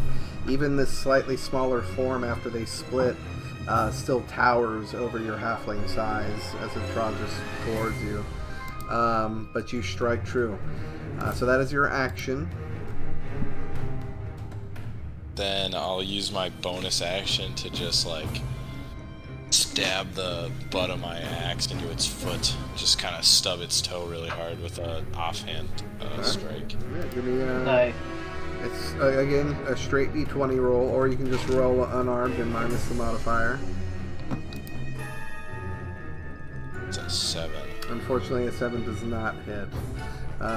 You strike into its foot, but the foot itself kind of almost flattens out like paper as you strike down, seemingly not really affecting it too much. Oh, man. That's going to end Borjo's turn. Next in the order is the creatures. They're both, Borjo's going to have one take a swing or slam at him. Rolls really low, misses. The other one, I think, is still holding the professor because the professor's still currently grappled. So,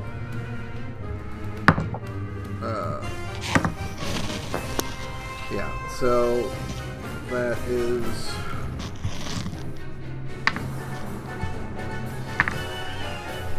you take 6 points of bludgeoning damage. You are still considered grappled, Professor.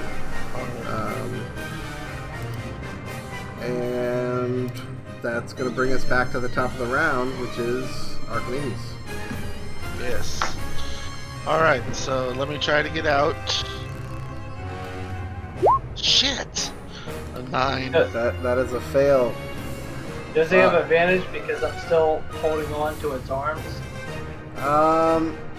If you had asked to do that with your action instead of actually making the attempt last time, I would have allowed that. Okay. But because you made your own attempt, I'm going to say no, it's just a straight roll currently. Gotcha. But you The still help have action. you still Gotta remember that. exactly. You still have bonus action and movement. Oh no, you don't have movement. You still have bonus action. You bite it. I'm like, I don't think I can really do anything, right? Kick it. Something. I mean, Can you, tell like, me, sacred is flame it? there anything I can do What do you have? while I'm What are your held bonus like that? actions? What do You your can bonus do act- healing word if you have it. If you think of it. Yeah, healing word only requires verbal components, meaning you only have to be able to speak. And you heard somebody scream for help. Or you hurt yourself. Yeah. Alright, yeah. Let's try to heal Gregor. Okay. Oh yeah, that's a good move. Well, 60 let's see. feet. Can you see Gregor from where you're at? Because it's. Oh no, it I just would has to. think It just so. has to be able to hear you, right? It says that I Yeah. can see within range. Oh, does it say that? Okay. I'm gonna say right now, because again, you are currently being squeezed to death yourself. Yeah, you can't see I'm it. gonna say give me a perception check because your face is currently towards this creature, and again we had established earlier that you hadn't noticed Gregor being down. I guess Aaron did yell out, but again, this is also why you're kind of being suffocated and squeezed. So I'm gonna give you that kind of moral decision here in this moment, because with that 17, I'm gonna say you absolutely did see Greg or hear Aram especially kind of go and check on him and kind of see in the corner of your eye after he called out. I'm counting on my other teammates to save me, so I'm gonna help Gregor. All right. But you're doing this with the full knowledge that you are not looking too hot yourself. And you may be able to handle just a few more moments of this before you... Because right now everything is... Your heartbeat pumping. Your ears are getting ready to pop. You are literally starting to see everything kind of become fuzzy around you. Things are intense. But... you hear Aram call out. You look over. You see Greg. What does it look like as you start to cast these magics? And what is the healing word that you say as these magics are released? The healing word is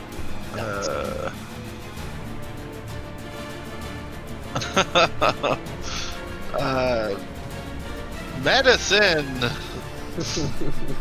Okay. And I yell that out, and I heal for 6 healing. Wonderful. Do you get to use your ability? Your little trait thing? I suppose I Wait. I don't know how if it I could. works, so I'm just curious. Did you use a spell slot? And you said But I that also was on tried to get yourself? out first. No, No, I'm trying he's to heal healing Gregor. Gregor.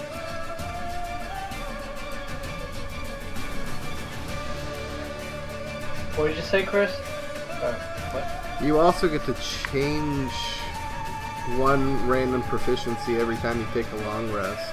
That's kind of cool. I think you're referring to Eldritch Contagion. Starting at first level, you've been gifted with the ability to impart a fleeting taste of the unknowable on others. When you cast a Yeah, spell for my with a special spell stuff. slot of first level or higher that targets one or more creatures, you can use a bonus action on the same turn to force... Okay, so, see, you're using your bonus action to cast this spell. So Yeah. you technically don't have a bonus action. Exactly. Because I tried to get out first. Oh. Yeah.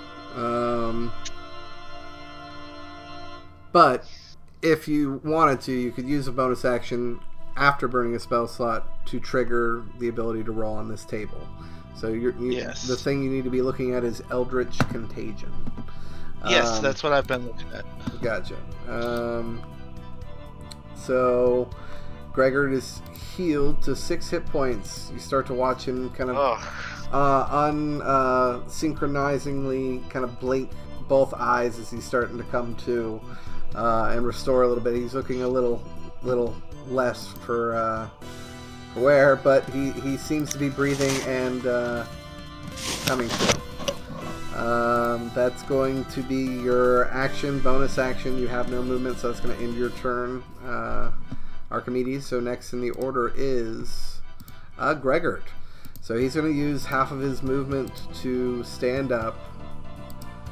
And as he does, he kind of like is holding his arm, exhausted, sore, beaten. You can see kind of small bouts of kind of his strange amphibian blood kind of seeping through a number of his bandages. Still a bit beaten up after that. And as he's kind of stepping forward, you watch as he kind of raises his hand upright again, channeling a bout of flame as he unleashes another cone, trying to hit these two yet again. And that is... Arthur deck save? That's 2... Yes, that's going to be deck saves against a 13. So the first You got an one... 8. First one fails, second one Yeah, 19. succeeds. Arthur, you don't need to. I don't? No. Oh. No. He's doing the same thing he did earlier. Yeah, because he can cone it out. Okay. And so that's 3d6s if I remember correctly.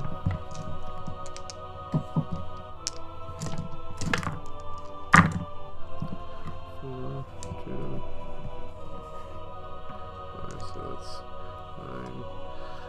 9. 12 points of damage. So first guy here takes 12 points. You just watch as he and just burns away into ash as Gregor kind of just struggles to hold up one hand, unleashing this bout of flame. And this guy is definitely no more. And the other guy takes 6 points of damage. And Professor, you take 3 points of damage. Okay. As you are kind of licked by the passing flames.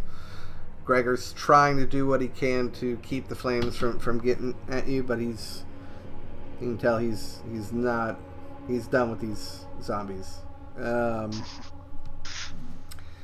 And that is going to be Gregor's turn as he kind of struggles to try to not fully fall to the ground, kind of holding himself up. And that is going to be his turn. So next in the order is Arthur. Okay, so Arthur, after hearing the scream, he starts to turn his body heading towards, but realizes Gregor gets up and unleashes his flame. As he pivots, he uses the rest of his momentum to like thrust his spear using his hip motion and jabbing it into the zombie. So you do kind of a quick spin as you pick it up and go for a quick Yeah. jab. Yeah, like he All right. starts to head towards Gregor, realizes, and then spins forth, and bam. All right. So go ahead and give me an attack roll. Sweet.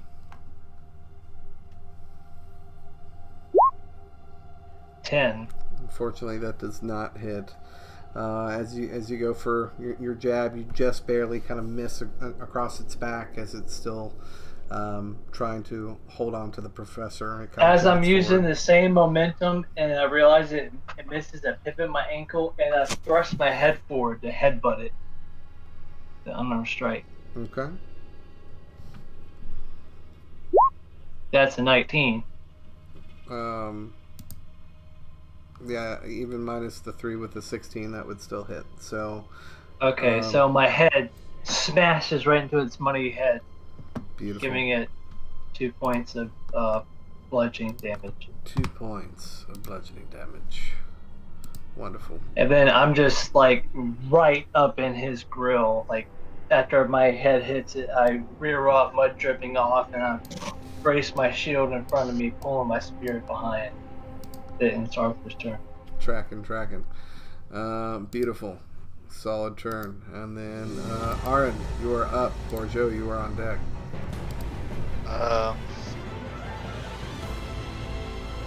Is there space? Is Arthur, like, is there space here for me to fit? To flank somebody? Then yeah, I like to flank the zombie. Seeing that Gregor's up and well, he wants to finish off this thing and help tease out. So I'll give it a little swipe. Some attacks here. Alright. I really should be using my short sword, but 19? 19 definitely hits. Voice.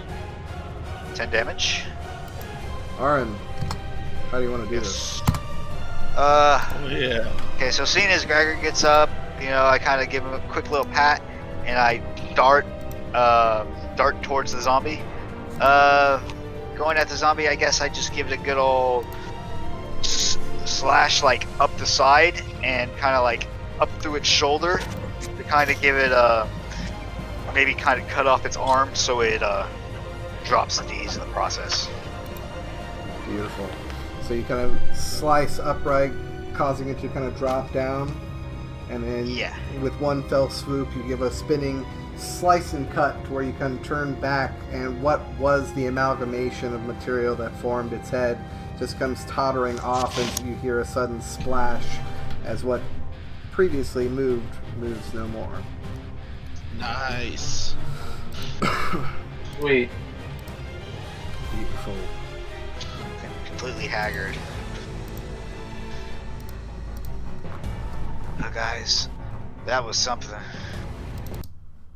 Yeah. Jeez, how are you looking? I'm living. Is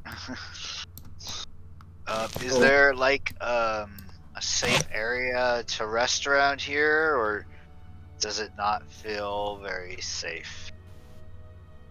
Do I need to make an investigation roll or something? You know what I mean? Like, we've been here before, like the other day, and then we came back through and there's more zombies. So obviously they kind of keep appearing in this area. Does it feel safe to stay here for, you know, a short rest, or do you think we can move? Give me a perception check if you're actually kind of trying to take a look around this chamber for that specifically. Yeah, I'm just trying to see how safe this place feels. Oh my god. Once the spinal zombie is it's safe. spelled, I pulled the torch out the ground. I mean, with the three, this place is as safe as any other, at least right now, other than the camp. Even that's not necessarily safe. But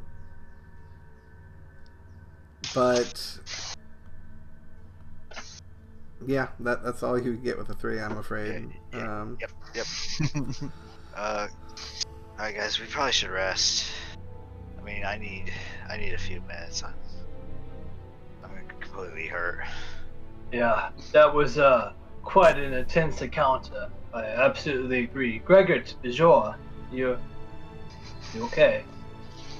Yeah, I mean, I'm alright. I just got a little nick on the armor, but if Hey, you guys that wanna was take a quick breather, I can wait for you. yeah, especially after that spin move. That's pretty. That was pretty clutch. Took his head clean off. Yeah, it's quite inspiring.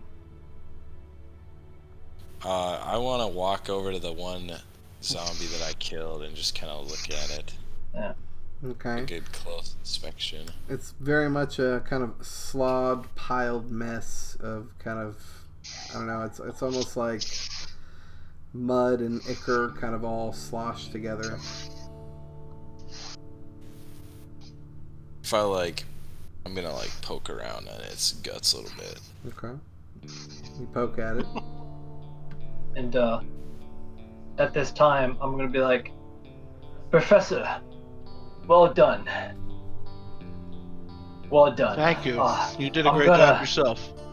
Yes. The I know you can take care. mud I'm does gonna not move. go see Greg.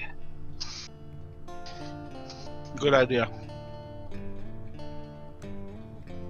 Okay. So you poke the mud. It does not move. Arthur, you walk over and walk over to Greg. Greg, that was quite a performance. I mean, what a gamble. Are you okay? Can I assess his wounds to see if they're? I mean, yeah, I'm fine. I died, but I'm okay. Well, you're back, and that's all that matters. Arwen, thank. Yeah. I'm assuming you guys want to all take a short rest, right? I need to roll the one hit dice I have. I think a West is well deserved. Okay. So If I need to relight my torch, I will. it lasts for about Cause an hour, I'd say. It's been going on for a little bit. So like 15 minutes left on the time from we last traveled. I mean, again, the tunnels here depicted in the map aren't necessarily accurate in the amount of time it takes to traverse them in the blocks that you're seeing there. Yeah, because I've already minus 2 torches. Because the last time you said it was like 4 hours of travel through the tunnel. Yeah. I So have a lantern, so if we want light, and I have a lot of oil still, so. And I think the professor also has a lantern. no. Or it might have been yours. I'm not sure. I'm like running a little low on torches. I can still maintain light. I am the light. Yes. Yeah, I have a lantern. Well, Any of you magic-y people have the light spell? No. I think Not Gregor- yet. The one that might have it. he can technically change one cantrip he has every time he takes a long rest, though. Because of his thing. So you guys, take a breather, sit down, relax in the kind of refuse of this intense battle. So use whatever hit die that you're wanting to use, that you have left. Do me a favor though, if technically, Aaron, you already made your roll, but everybody else go ahead and give me a perception check as you're kind of resting in this room. I'm not gonna take a short rest just because I don't want to use my hit die. So I'll say Borjo's probably just kind of wandering around, looking at stuff, sharpening his axe while everybody's just sitting. Okay. Well, I'll say if you're more actively wandering around and looking, Borgio, go ahead and give me advantage on that perception check.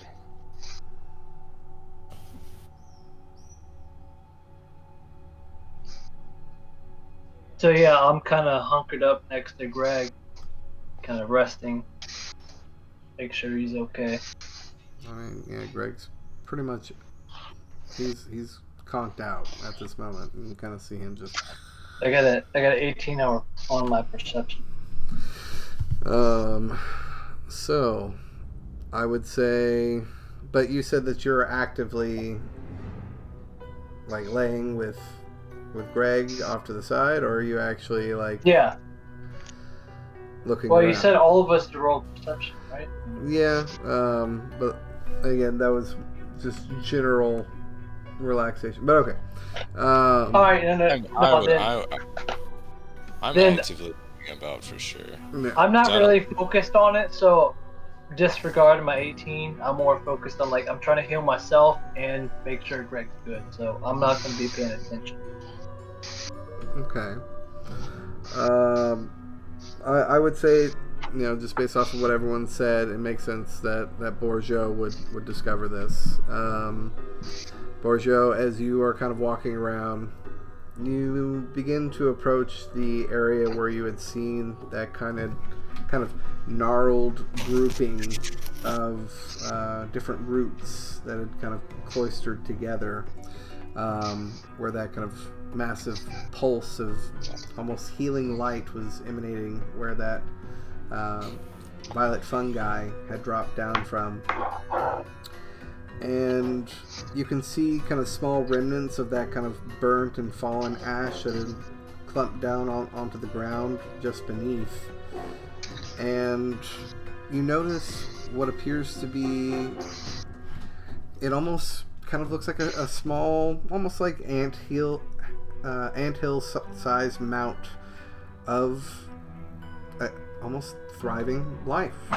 Just for a second, it's like almost like grass is beginning to grow, or a moss. And you see what appears to be this singular plant. It looks like a small flower, purple.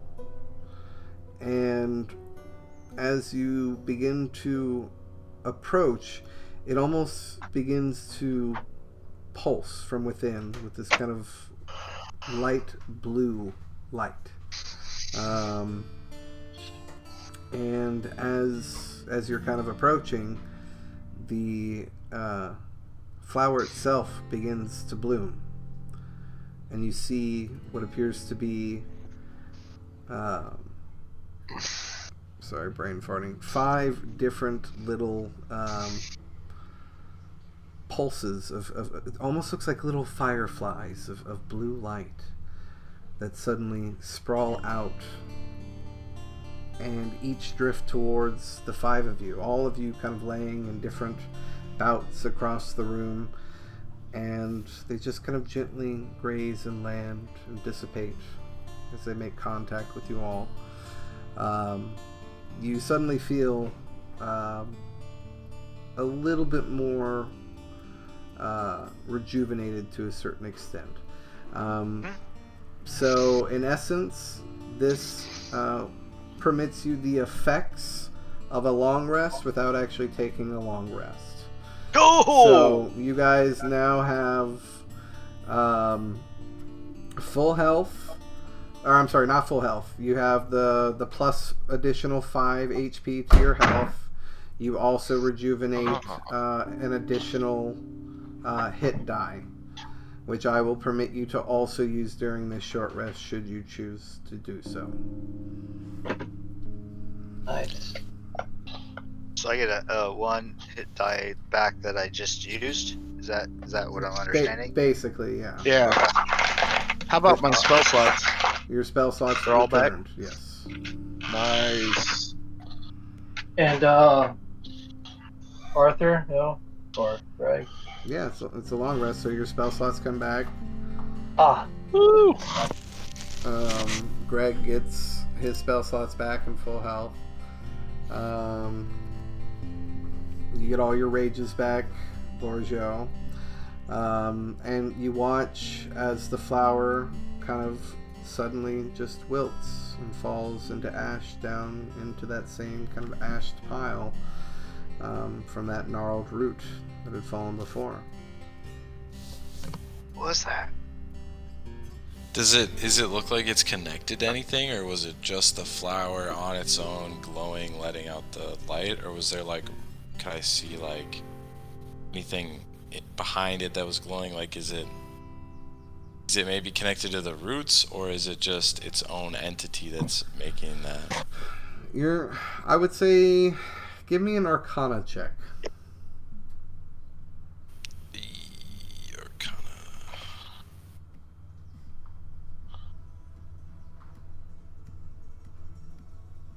I have a -1 to my Arcana.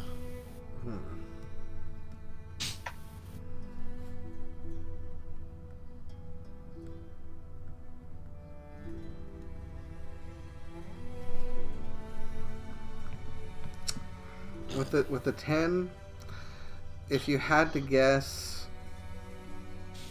you'd say that maybe it's some sort of remnant energy of whatever was encased within that gnarled root that you guys destroyed. There was something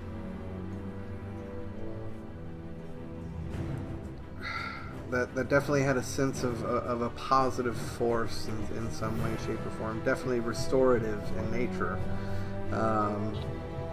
And with a 10, you would just assume it potentially has something to do with some connection to that. Yeah. But again, you all managed to acquire an additional hit die, an additional 5 hit points restored, and did we lose 2 players? No, I'm here. Just one. We lost Logan. No. That was smoking a cigarette. All's good.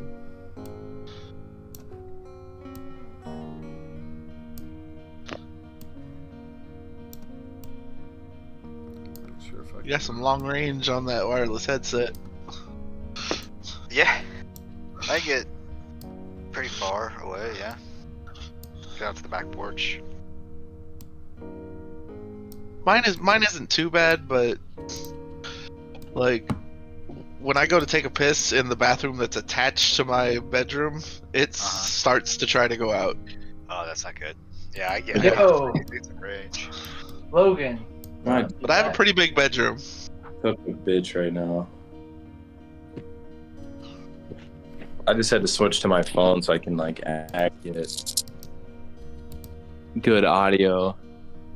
I can't do it on my PC. It's just being too annoying. I don't want to deal with it. Just straight up disconnect me for no reason. Technology sucks. Is that an old laptop you've got? No, it's not even that old. I don't understand like if my Wi-Fi is just that bad, what the deal is, but It might be Wi-Fi. But the slow rolling on D&D Beyond, that can't be Wi-Fi. No, I think that is a setting. You can actually determine how fast your dice rolls like play out in the animation.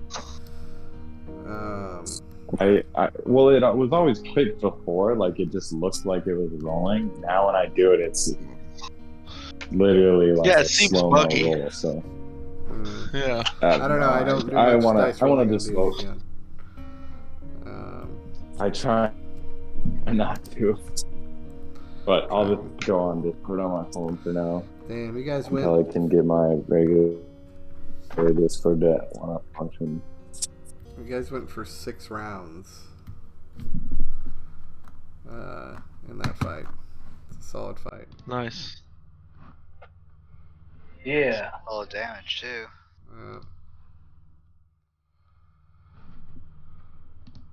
So if everyone is healed up, restored, all that goodness. How's everyone looking? Looking, 13 I'm out of looking 50. good. Fully healed. I'm fully healed. Got my spell slots, all that shit. Nice. So, what is the plan? Well, after that incident, we're well rested. I think it's time to proceed forward. Caution, though. Yeah. Would everyone be mad if we tried to call it here? God damn it. Because Fine.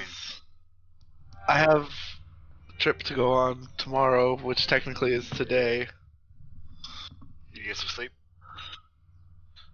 I really should. It's fine. I mean, John wouldn't miss much. Well, You that know. way John isn't missing too much. Yeah, exactly. He just misses the fight he instigated. Oh, you guys, and nearly you guys- died it, but it's Yeah. you guys alright. want to end the session? Is that what we're talking? Yeah, Chris- I'm asking if it's okay. You could just drop me out if you needed to, or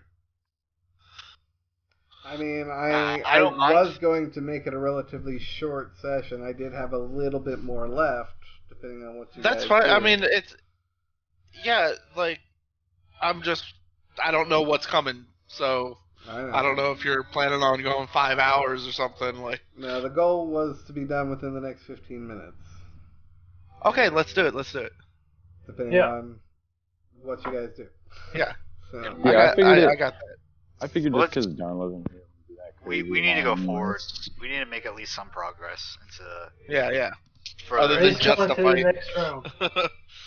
Yeah, let's head down the tunnel through this crack in the wall and see what's on the other side for a change, since we discovered it yesterday. Yes. alright. When Aaron called it a crack hole, I was like, a crack hoe? No. Oh shit. Alright. So you guys step into this here chamber. Do we have a lantern this time or a torch? Oh, you guys tell me. Probably have the lantern going Okay. from the when we were camping there. Yeah, did Professor pull his out too as well? Or I just don't think I have any oil. what?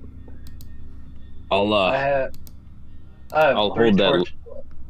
I'll hold that lantern for y'all, and if you want to peek your head through the hole there, give us a good look, and I'll hold the lantern up behind you so you get a good view in there. Yeah, you seem to be the expert amongst these rooms.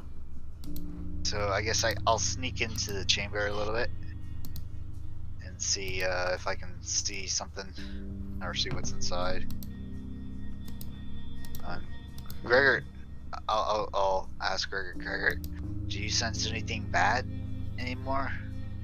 Let's see here. I know you got a keen eye for that. Oh, you liked to detect good and evil in certain areas. You're pretty good at that. Mm-hmm. I can do that too, guys. Just in the background, like behind us. You know, I can do that too. Yeah. As I'm getting Gregor's my still shield. looking pretty rough, even after that extra long rest. Let's see. I will detect good and evil after hearing that comment. I'll focus. See what I sense. Sure. So What you're do I up here in sense the within front, 60 feet? Within 60 feet. Let's see. Well, let me actually describe the room. You know, since I haven't done that yet. You guys start to make your way through that kind of makeshift hole in the wall here, and the pathway of the earth and the stone leads to this kind of unholy and unnerving sight. Through a broken section here of the wall, you can easily kind of step down into a long chamber with walls of jet black stone. I stop. I get everybody to stop. And can I search for traps? Because I know that rings a bell. This area rings a bell to what Yejin was telling me. I know he set some traps here. Isn't Gregor gonna cast his detect evil, whatever? Not. I need to I finish thi- describing the room, then I need to finish I dealing with apologize, I that, apologize. then I need to now deal with the thing with the trap. So once I get through with my Arthur's description of the room, I detecting it will too. then do that, and then I will then do that. I feel like this is where John would interrupt, going, "I cast this." Uh-huh. Yep. Yeah. So again, not a square inch is not kind of intricately carved with these kind of seemingly endless number of patterns and inscriptions, giving the kind of shadows of the room kind of more places to dwell. There kind of stand 4 pillars here in this chamber as well. Kind of clean-faced and impossibly smooth, rising up roughly 10 feet high. Atop each rests a ball of teal flame illuminating the chamber, kind of causing this, the resting shadows to somewhat dance. The floor itself is again carved as well, providing ample and easy footing, though your steps kind of fall silently upon it. And suddenly, as Arthur is activating his detect good and evil, Aaron kind of places a hand saying, "Hold up," as you're looking around. As you're scanning the room, Aaron, you look around. Give me a perception check. I get advantage though, right? Because it's for his traps. Sure. Correct. Yeah.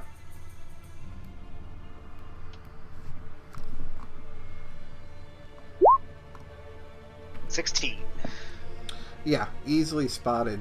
Just below the opening in the wall as you enter the room, you can see lies a plate, a spring, and levers of what appears to be a kind of a makeshift bear trap. It appears to be already be disarmed, and everyone actually, Arthur had already stepped over it. Shit. Well, Ooh. can But I? you did manage to find it, so Okay. So I will collect that stuff, I guess. beautiful. Just So one moment, guys. one more of Yejin's tinkerings. Okay. Oh, good eye, Arthur. And as you're kind of looking around the room, you said 60 feet. Yep. Let's see here.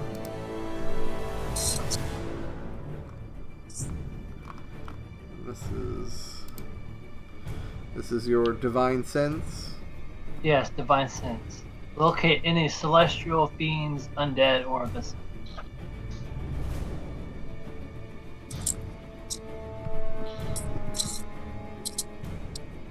Okay, and it lasts for 6 seconds. So you step into the room, you give a quick pass over. You do get a slight ping or burst of kind of a light necrotic energy to the westernmost side of the room.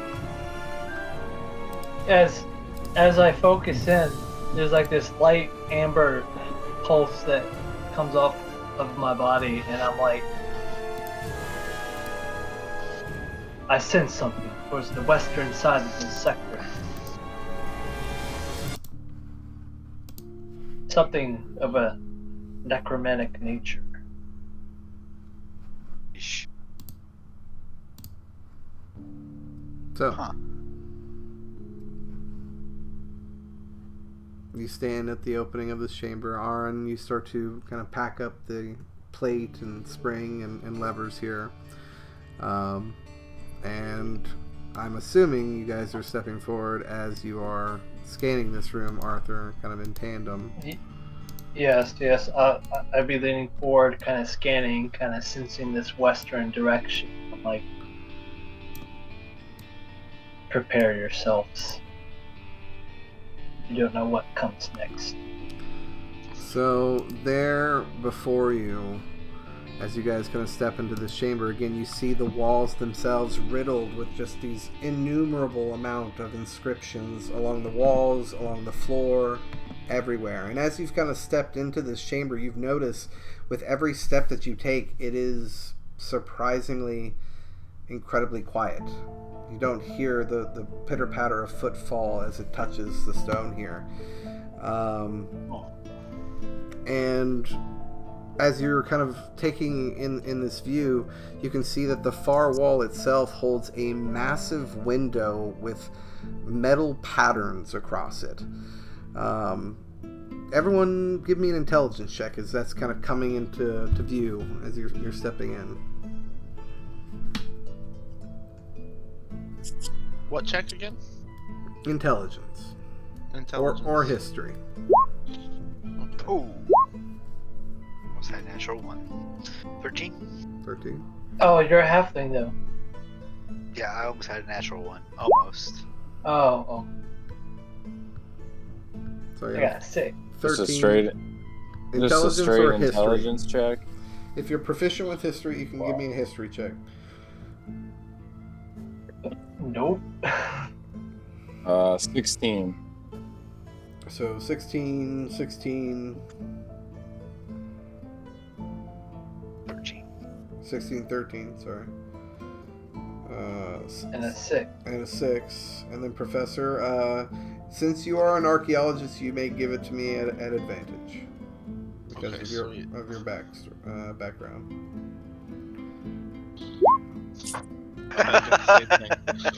Nice. So what did you roll? 11. 11. Okay. So, you know, a clever observer deduces that it was once a stained glass window. I'd say anybody that rolled probably at least a 13 or higher would put this together. But without, you know, of course, extensive study, it would, you know, it's impossible to tell what this window was supposed to depict. Beneath the broken window itself, however, you all see what appears to be an altar, upon which lies a gold knife and a skull. And I can provide you a what? picture. A gold knife and a what did you say? A gold knife and a skull. Human skull? At first glance from this distance, it appears to be a human skull. I will show you exactly what it looks like here in the Grim Hollow chat. Did Arthur mention the undead energy he felt? And was it like in the room or? He did, and he did say it kind of emanated from that side of the room. All right. I will. But If my divine see sense, that. You guys are still roughly. Hold on. The skull's eyes You're are like glowing. 25 feet away. I mean, technically, right now, the skull's eyes aren't really glowing too much. I will divine sense again, DP. Sure, if you want. Feeling this presence. It would appear that there is this kind of putrid to vibrant. It kind of goes from a dark, opaque to a light tendril-like lime green. But you do sense that same kind of necrotic energy seemingly emanating from the skull on the altar. The energy I felt is coming from that skull right there.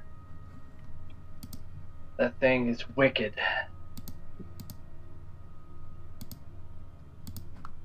I will gingerly approach the skull. But I want to stay like at least 5 feet away. I'm just holding my axe out ready to swing if the skull starts floating. But I'm going to carefully approach it. Okay. So, Borgio, you start to kind of step forward. You know, say since you're the one that actually got closer, you're the one that kind of gets a little bit more detail of what you can see there at the altar. Again, somewhat dark, but I'm assuming everybody now has torches and lanterns out because you guys mentioned them. Now, the skull itself, its canine teeth seem to be replaced with rubies. and there appears to be almost kind of gold lattice or lacework all around the exterior, almost seemingly poured or placed into carved grooves around the skull.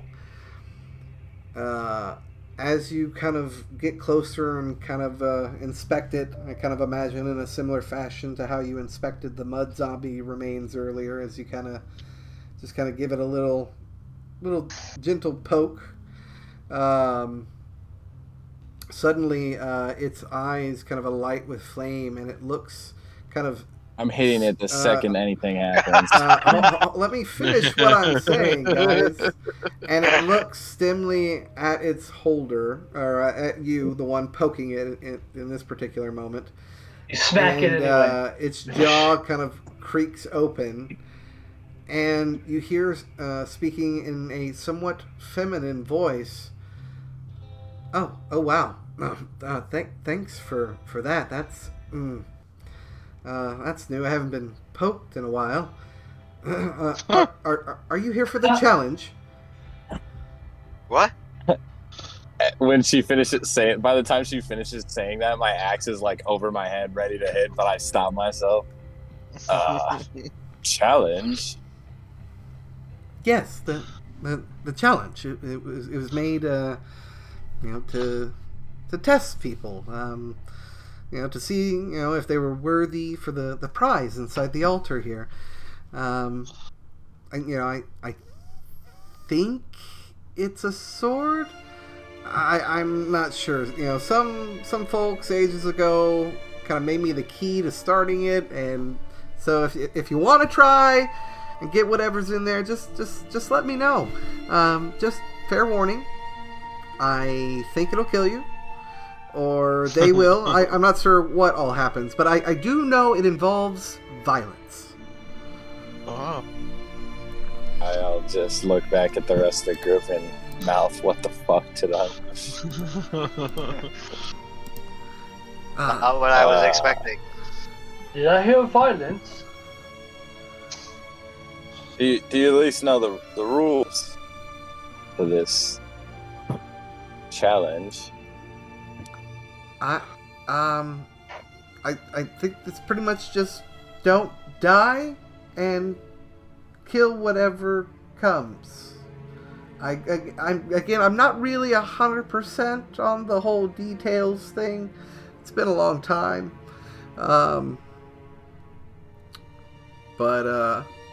Sorry, where are my manners? And again, in this kind of feminine voice, she just kind of like flares the eyes for just a second as she's like, I'm Gustav. Nice to meet you. And I will say, as she kind of introduces herself as Gustav, that's where we'll go ahead and call tonight's episode. Crazy. Gustav's lucky I didn't smash. Yeah. That's why I was saying, let me finish what I'm saying, because let me finish describing what your character actually sees, and then Yeah, because there's supposed to be some smashing and banging going on here. But yeah, let's see. We'll find out next time on potentially what Gustav can help us out here with. But certainly, I'm looking forward to playing. Helping us with gaining a level. I don't know. You guys haven't gained a level yet, so Nope. no. No. Oh. No, we should gain one every session. Certain Need conditions. that oath. I need my oath. Certain conditions are required, I'm afraid. But you guys are getting Damn there. you, Milestone. But yeah, you guys got another chamber explored here a little bit. Definitely potential. Did for we this notice how many paths leading to this place there are, or was this the only entrance into this chamber? That was not It necessarily looks like something there's another that one. was asked in session. So right now we're unaware. That's something you'd have to like quickly glance around later. Okay. But We On the map, catch it looks that, like there's 2 ways out. That's what it looked like. But potentially. But if you zoom Potentially. out a little bit further, you don't really know. Well, the layout's not the same, so I'm just gonna kind of give you guys this, but Yeah. Oh, Leads It's a- back up there. it's a cave-in. yep. Oh, I'd okay. say it's all kind of collapsed in through this entire hall, all the way up to like this entrance here. To this entrance here. Oh, there's stuff behind us, too. I see. So again, you guys have actually, made a nice little dent into the map at this point, if you look at it. Oh yeah. So, yeah, definitely. Maybe someday we'll get out of this place. Yep. One day. One day. Again, if you guys keep going along the way that you're going, you should be leveling up soon. And once you level up, you'll start progressing through this place a lot faster. Yeah. But yeah, I hope you guys enjoyed. We'll go ahead and call the session there. And yeah, like I said, I hope you enjoyed.